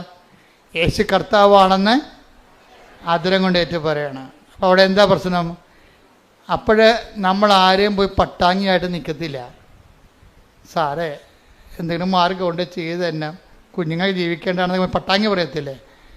അത് യേശു കർത്താവായിട്ട് സ്വീകരിക്കുന്നവൻ അനാവശ്യമായ പട്ടാങ്ങി. അപ്പോൾ നിങ്ങളെങ്ങനെ സാറേ എന്ന് പറഞ്ഞിങ്ങനെ കെഞ്ച് അവരൊക്കെ കൊടുക്കേണ്ട മാന്യത കൊടുക്കണം, അവർക്ക് കൊടുക്കേണ്ട ബഹുമാനം കൊടുക്കണം. കാര്യം സമൂഹത്തിൻ്റെ സെർവൻ്റാണ് അവർ. ദൈവം അതിനുവേണ്ടി വെച്ചിരിക്കുന്നതാണ് അവർക്ക്. പക്ഷേ അവിടെ തട്ടിക്കേണ്ട കാര്യമൊന്നുമില്ല. അവരോട് മാന്യതയില്ല പെരുമാറുകയും ചെയ്യരുത്. മനുഷ്യത്വരഹിതമായിട്ട് അവർ സംസാരിക്കരുത്. നിങ്ങൾ മാന്യത ദൈവത്തിൻ്റെ പൈതൃകപ്പോലെ തന്നെ സംസാരിക്കണം. പക്ഷേ അതേസമയം തന്നെ അവരെ ദൈവത്തിൻ്റെ സ്ഥാനത്തെടുത്ത് വെക്കരുത്. ചില ആൾക്കാർക്ക് പറ്റണില്ലേ? ചില ഡൈവേഴ്സായിട്ടുള്ള ദമ്പതികളൊക്കെ കൗൺസിൽ ചെയ്യുമ്പോൾ ഇവർ ആദ്യകാലത്ത് നിങ്ങളെനിക്ക് ദൈവത്തെ പോലാണെന്നൊക്കെ പറയത്തില്ലേ? കാലെപ്പിടി നിലത്തിട്ടടിക്കണം. അങ്ങനെ ഒരിക്കലും ഒരു മനുഷ്യരോട് സംസാരിക്കരുത്. അതായത് ദൈവത്തിൻ്റെ പേര് കൂട്ടിയിട്ട് നിങ്ങൾക്ക് ഇങ്ങനെ സ്നേഹം കൊണ്ട് ഭ്രാന്തി കയറുമ്പോൾ വല്ല വെളിവ് കേടൊക്കെ പറയും. അതെല്ലാം റെക്കോർഡ് ഉണ്ടാവും. അതാണ് പ്രശ്നം. നിങ്ങൾക്ക് സ്നേഹം കൊണ്ട് വെളിവ് കേടുമ്പോഴേ തലക്ക് അസുഖം വരുമല്ല. സ്നേഹം കൊണ്ട് തലക്ക് വെളിവ് പോവില്ല. അപ്പോൾ കയറി പറയും. പണ്ടൊരു മനുഷ്യൻ എന്നോട് പറഞ്ഞതാണ്, ഒരു തെറിയും കുട്ടി പറഞ്ഞ്. അപ്പോൾ അന്ന് ഞാൻ കൊച്ചാണ്, ഞാൻ 6 വയസ്സിലാവറ്റേ ഉള്ള. അയാൾ എന്നോട് പറഞ്ഞതല്ലേ, അയാൾ അങ്ങോട്ടും ഇങ്ങോട്ടും പറഞ്ഞതാണ്. ഇങ്ങനേക്കാൾ വലിയ ഡാഷ് ദൈവത്തെ ഞാൻ വിശ്വസിക്കണില്ല. ദൈവത്തെക്കൂടി തെറി പറഞ്ഞിരിക്കണേ. അയാൾ 45 ദിവസം കിടന്ന് മരിച്ചു. നമ്മൾ ദൈവത്തിനെ കൂട്ടി ഒന്നും പറഞ്ഞേക്കരുത്. ദൈവത്തിൻ്റെ സ്ഥാനത്ത് ആർക്കും വില കൊടുക്കരുത്. അതുകൊണ്ടാണ് ഞാൻ പറഞ്ഞത്, നിങ്ങൾ ഞായറാഴ്ചയൊക്കെ കുർബാനയ്ക്ക് വരുമ്പോൾ ആ കുർബാനയേക്കാൾ വലിയ അളിയൻ വീട്ടിൽ വന്നെന്നൊക്കെ പറഞ്ഞുകൊണ്ട് കുർബാന മുടക്കത്തില്ലേ? നിങ്ങളുടെ കാര്യത്തിൽ ഒരു കൊല്ലത്തെ ബാധ്യതയാണ് വലിച്ചു വെക്കണത്. ഒരു കൊല്ലത്തെ കാര്യം നിങ്ങൾ പിടികൊടുത്തു പോയി ദൈവത്തിന്. കാര്യം എന്താ? നിങ്ങളുടെ ദൈവം അളിയനായിപ്പോയി. അതുകൊണ്ടാണ് ഈ പ്രലോഭനത്തിൽ ഉൾപ്പെടുത്തരുതെന്ന് പറയണത്. ഈ വലിഞ്ഞു കയറി പണ്ടാരം നമുക്ക് പണിയുണ്ടാക്കാൻ വേണ്ടി കുർബാന സമയത്ത് കയറി വരാതിരിക്കാൻ വേണ്ടിയാണ് ബ്ലോക്ക് ചെയ്ത് പ്രാർത്ഥിക്കണത്. ആ ഉടമ്പടി കർത്താവ് പ്രാർത്ഥിക്കാൻ പഠിപ്പിച്ചപ്പോൾ എന്താ പറഞ്ഞത്? ഞങ്ങളെ പ്രലോഭനത്തിൽ ഉൾപ്പെടുത്തരുത്, പിന്നെ എന്താണ്? തിന്മയിൽ നിന്ന് ഞങ്ങളെ രക്ഷിക്കണമേ. ബ്ലോക്ക് പ്രാർത്ഥനയാണത്, ബന്ധന പ്രാർത്ഥനയാണ് സംഭവം. എന്ന് വെച്ച് കഴിഞ്ഞാൽ നമ്മുടെ ദൈവത്തിലേക്കുള്ള ജീവിത വഴികളിൽ പിശാച് വരഞ്ഞു കയറി വരരുത്. പിശാച് ചിലപ്പോൾ അളിയൻ്റെ രൂപത്തിൽ വരും, അപ്പൻ്റെ രൂപത്തിൽ വരും. ദൈവത്തിൽ നിന്ന് നിങ്ങളെ തള്ളിക്കളയുന്ന മാതാപിതാക്കന്മാരാണെങ്കിൽ പോലും ദൈവത്തിൽ നിന്ന് നിങ്ങളെ മാറ്റരുത്. ഇപ്പോൾ ചില കുഞ്ഞുങ്ങളില്ലേ, പള്ളിക്കൂടത്തിൽ കൊണ്ടുപോകുന്ന സമയത്ത് വലിച്ച് അറിയത്തിൻ്റെ മനസ്സമ്മതത്തിന് കൊണ്ടുപോകും. കാറ്റഗിസം മുടങ്ങും, പള്ളി കുർബാനയും മുടങ്ങും. ആ കുഞ്ഞ് കുർബാന കൂടിയോ അപ്പം കുഞ്ഞിനെ അപ്പം തന്നെ മനസ്സിലാകും ആൻറ്റി കുർബാനയേക്കാൾ വലുതാണ് ആൻറ്റിയുടെ മനസ്സമ്മതം. ആൻറ്റി ഒരു 5 കൊല്ലം കഴിയുമ്പോൾ പിരിഞ്ഞു പോവുകയും ചെയ്യും. 2 കൊച്ചുങ്ങളെ കയ്യിലും ഉണ്ടാവും. എന്താ? ദൈവത്തിനെ വഞ്ചിച്ച് ചെയ്ത പരിപാടികളാണ് എല്ലാ പരിപാടി. ദൈവത്തെ മറന്ന് ജീവിക്കരുത്. അതായത് ഉടമ്പടി ഒരു ജീവിത രീതിയാണത്. അപ്പോൾ എപ്പോൾ ജീവിക്കുമ്പോഴും നമുക്കൊരു ബോധം ഉണ്ടാകണം ദൈവവുമായിട്ടാണ് ജീവിക്കണതെന്ന്. അല്ല തരം കിട്ടുമ്പോൾ തരങ്ങളെ പോലെ മുടിയുണ്ടെങ്കിൽ ചാഞ്ഞും ചെരിച്ചും കെട്ടാമെന്ന് പറഞ്ഞ പോലെ അങ്ങോട്ടും ഇങ്ങോട്ടും ചെരിച്ച് കെട്ടാനും ദൈവത്തെ കിട്ടത്തില്ല. അപ്പം അതുകൊണ്ട് തന്നെ ഇങ്ങനെയുള്ള ഇൻഡാസുകൾ വരാതിരിക്കാൻ വേണ്ടിയാണ് ഈശോ ബ്ലോക്ക് ചെയ്ത് പ്രാർത്ഥിക്കാൻ പറഞ്ഞത്. എന്താണ്? ഞങ്ങളെ പ്രലോഭനത്തിൽ ഉൾപ്പെടുത്തരുത്, തിന്മയിൽ ഞങ്ങളെ രക്ഷിക്കണമേ. എപ്പോഴും പ്രാർത്ഥിക്കണമല്ലേ? എപ്പോഴും പ്രാർത്ഥിക്കുന്നതാണ്. പക്ഷെ ഒരു കാര്യമുണ്ട്, ചങ്കയെ കൊണ്ട് പ്രാർത്ഥിക്കത്തില്ല, മനസ്സെ കൊണ്ട് പ്രാർത്ഥിക്കണം ആ സംഭവം. അല്ലാതെ കർത്താവ് ഉറപ്പിച്ചാൽ പട്ടിക പോലെ 2 4 പറഞ്ഞ് പ്രാർത്ഥിക്കുമ്പോഴാണ് ഈ സംഭവത്തിന് ഫലമില്ലാതെ വരണത്. പ്രാർത്ഥനയ്ക്ക് ഫലം ഉണ്ടാകണമെങ്കിൽ പ്രാർത്ഥന ആദ്യം ഓൺ ചെയ്യണം. ഞാൻ പ്രാർത്ഥിക്കുന്നു എന്ന് എനിക്ക് തന്നെ തോന്നണം. ഞാൻ എന്താണ് ചെയ്യണത്? ഞാൻ പ്രാർത്ഥിക്കുകയാണ്. ഞാൻ എന്താണ് ചെയ്യണമെന്ന് ഇപ്പം തന്നെ ആൾക്കാർ പള്ളിയിൽ കുർബാനയ്ക്ക് കൂടുമ്പോൾ സമയത്തായിരിക്കും ചിലപ്പോൾ പണിപ്പാട്ടിൽ നിന്ന് മുതലാളി വിളിക്കണത്. അപ്പോൾ തന്നെ മൊബൈൽ അടിക്കുമ്പോൾ തന്നെ ഇതാ ദൈവത്തിൻ്റെ കുഞ്ഞാടെന്ന് അച്ഛൻ പറയുമ്പോൾ ഇവൻ മൊബൈലും കൊണ്ട് പുറത്തേക്ക് ചാടും. അപ്പം നിങ്ങൾ കുർബാന ഉയർത്തുന്നതിനെക്കുറിച്ച് നിങ്ങൾക്കൊരു അറിവുണ്ട്, പക്ഷേ നിങ്ങൾക്ക് മറ്റേ മൊബൈൽ എടുക്കാതിരിക്കാൻ പറ്റണില്ല. നിങ്ങൾക്ക് പേടിയാണ്. എന്താ? ഇപ്പം മൊബൈൽ എടുത്ത് പണി പോയാൽ എന്ത് ചെയ്യുമെന്ന് വിചാരിച്ചാൽ അപ്പം നിങ്ങളുടെ കർത്താവിനേക്കാൾ വലുതായി പണി. അപ്പം പണി വരണുണ്ട് അവറാച്ചാന്ന് കർത്താവും പറയും. എന്താ കാര്യം? ഗതി പിടിക്കത്തില്ല. അതാണ് വിഷയം. ഇത് വലിയ പുലിമാലി പിടിച്ച അത് നിങ്ങൾ ഉഡായ്പ പാർട്ടിയാണെങ്കിൽ ഓർക്കുക, ഉഡായ്പ പുറകെ വരും, നിങ്ങൾക്ക് പുറകെ വരും കൂടെ. അതായത് ഇതുപോലെ ദൈവം നിങ്ങളെ ഒരു കാര്യമുണ്ട്, ദൈവം വന്ന് ഉന്തിത്തള്ളി ആരെയും ഒന്നും ചെയ്യത്തില്ല. എല്ലാ അണ്ണന്മാരും പണി മേടിക്കുന്ന സെൽഫ് ഗോൾ അടിച്ചിട്ടാണ്. എന്നിട്ട് കഴിഞ്ഞാൽ ഇപ്പം തന്നെ നിങ്ങളെ ഇതാ ദൈവത്തിൻ്റെ കുഞ്ഞാടെന്ന് പറഞ്ഞ് വൈദികൻ കുർബാന ഉയർത്തുമ്പോഴായിരിക്കും പണിപ്പാട്ടിൽ നിന്ന് ഇന്ന് ഞായറാഴ്ചയാണ്, അപ്പം നാളെ തിങ്കളാഴ്ച പോകേണ്ട ഹാങ് ഓവർ ആണെന്ന് പറഞ്ഞിരിക്കണ കക്ഷി. പിന്നെ അമ്മയെ ഭാര്യ തള്ളിപ്പറഞ്ഞ് ഉന്തിയിട്ടിട്ടാണ് പള്ളിയിൽ വന്ന് നിൽക്കണത്. അപ്പോൾ പകുതി മനസ്സ് ഇവിടെയും പകുതി മനസ്സ് വീട്ടിലും അങ്ങനെ ഹാങ് ഓവറിലാണ് കുർബാനയും കൂടണത്. ഈ പന്നി എപ്പോഴും പണി മേടിക്കുന്ന കാര്യത്തിൽ ഉറപ്പായ കാര്യമാണത്. നിങ്ങൾ ദ്രവിച്ചു പോകുകയോ നിങ്ങളുടെ മക്കളൊക്കെ നിങ്ങൾക്ക് അനുഭവം ഉണ്ടാകാതിരിക്കുകയോ ചെയ്തിട്ടുണ്ടെങ്കിൽ നിങ്ങളെ പണ്ടോ ഏതോ ചെയ്ത നെറിവുകേടിന് ഇരന്നിരന്ന് പണി മേടിച്ചുകൊണ്ടിരിക്കുകയാണ്. നിങ്ങൾ ചെയ്തിരിക്കുന്ന എല്ലാം സെൽഫ് ഗോളുകളാണ് അടിച്ചിരിക്കുന്നത്. ദൈവത്തിൻ്റെ പണ്ട് മുതലുള്ള തന്ത്രം ഇതാണ്, ഒരു മനുഷ്യൻ നേരിട്ട് ഉപദ്രവിക്കത്തില്ല, അവൻ തന്നെ സെൽഫ് ഗോൾ അടിച്ചു പോകാൻ വേണ്ടി അവർക്ക് അവസരം കൊടുക്കും. അത് കർത്താവിന് അറിയാവുന്നതാണ് കർത്താവ് പറഞ്ഞത് ഇങ്ങനെ ഒരു അവസ്ഥ ഉണ്ട്, അതുകൊണ്ട് എപ്പോഴും പ്രാർത്ഥിക്കുമ്പോൾ ഞങ്ങളെ പ്രലോഭനത്തിൽ ഉൾപ്പെടുത്തരുത് എന്ന് പ്രാർത്ഥിക്കണം. പണി വരല്ലേ എന്ന് പ്രാർത്ഥിക്കണം. എന്നിട്ട് കർത്താവ് പറഞ്ഞെന്താ അറിയാവോ? കർത്താവ് നമ്മളെ ഉടമ്പടി എടുത്തവരെ യാത്രയാക്കുമ്പോൾ കർത്താവ് നൽകുന്ന ഒരു ആശീർവാദമുണ്ട്. എന്താണ്? ഉടമ്പടി എടുത്ത് ദൈവമായിട്ട് ഉടമ്പടിയിലായിട്ട് നിങ്ങൾ പുറത്തേക്ക് ഇറങ്ങുമ്പോൾ കർത്താവ് നൽകുന്നൊരു ആശീർവാദമുണ്ട്. നിങ്ങൾ ദൈവത്തിൻ്റെ ശിഷ്യന്മാരുടെ അതിനേക്കാൾ റോളിലല്ലേ വരുന്നത്. കർത്താവിൻ്റെ തുല്യ പങ്കാളികളായിട്ട് ദൈവം പറഞ്ഞത് അതുപോലെ നിബന്ധന പാലിച്ചോളാമെന്ന് പറഞ്ഞ് വിശുദ്ധിയോടെ ജീവിച്ച് സുവിശേഷത്തിൻ്റെ സാക്ഷ്യം ജീവിക്കാമെന്ന് പറഞ്ഞ് നമ്മൾ കർത്താവിൻ്റെ തിരുസന്നിധിയിൽ നിന്ന് ഒരു ഓത്തെടുത്ത് പുറത്തേക്ക് പോകുകയല്ലേ. അപ്പം അങ്ങനെ ദൈവത്തിന് പോകുമ്പോൾ എന്താ പറയണത്? ശിഷ്യന്മാരെല്ലാം കർത്താവിൻ്റെ അടുത്ത് നിന്ന് പോയപ്പോഴെന്താണ് ഈശോ പറഞ്ഞത്? 10:19 എടുത്ത് ലൂക്കാ ശ്രദ്ധിക്കട്ടെ. ഹല്ലേലൂയ. ലൂക്ക 10:19. ഇതാ പാമ്പുകളുടെയും തേളുകളുടെയും ശത്രുവിന്റെ സകല ശക്തികളുടെയും മീതെ ചവിട്ടി നടക്കാൻ നിങ്ങൾക്കു ഞാൻ അധികാരം തന്നിരിക്കുന്നു. അതാണ് ഈ പ്രയോഗം എന്ന് പറയണത്. യേശു കർത്താവാണെന്ന് അത്തരം കൊണ്ട് ഏറ്റു പറഞ്ഞുകൊണ്ട് ദൈവനെ മരിച്ചതെന്ന് ഉയർപ്പിച്ചതെന്നുകൊണ്ട് 10:9 അനുസരിച്ച് കൊണ്ടാണ് നമ്മൾ ഉപ്പ് പ്രയോഗിക്കണത്. ഉപ്പല്ല അവിടെ പ്രശ്നം. ജോജി വൃത്തിയായിട്ട് പറയുന്നുണ്ട്. എന്താ പറയുക? ഉപ്പല്ല നമ്മൾ രക്ഷപ്പെടുത്തുന്നത്. പിന്നെന്താണ്? അതിൻ്റെ പിന്നിലുള്ള ദൈവത്തിൻ്റെ വാഗ്ദാന പ്രകാരമുള്ള അമ്മയുടെ സാന്നിധ്യമാണെന്ന് കൈയടിക്കട്ടെ.